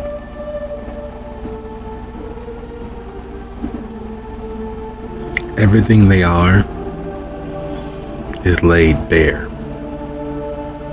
And if you're wily enough, learned enough, intelligent enough, you can take most of their gifts for yourself. I think that she does know what things can be done with blood sorcery or blood in general, being a Tremere. She's also counting on the fact that he didn't take much of her blood, despite the fact that he bit her. And she also gave him a mouthful of it, but not a mouthful, but like started the process. So she's hoping that it wasn't enough, and by the fact that he swallowed it, it's not able to be used against him later. It is a very ardent and happy thought to hope that that is all that they would have been bent towards. Until both Miriam and Hestia think back to how they learned as much of themselves as they did. Well, the paranoid portions of them, the conspiracy theoristic portion of them, believe that the constant consumption of their sire's blood over those first few days and the first few weeks was to keep them pliable, to keep them docile, to keep them in love with them. But what if the rumors are true? What if that's how the true gifts and curse of the disciplines and the clan were passed along?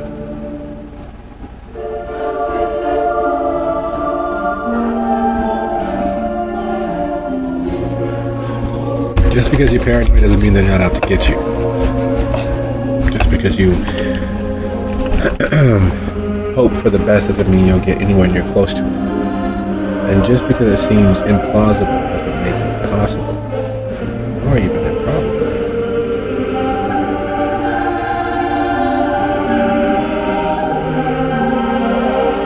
And with the idea and understanding that dying for the day will be fraught with the many worries and concerns of what happens once that switch is thrown, once they are dead to the world. What happens tomorrow? And on the idea of what next, how best to navigate the deep waters of their current existence. I'd like to thank you all for a lovely episode, and I'll see you guys next week. Good night, everybody. Good night. I don't. Good night.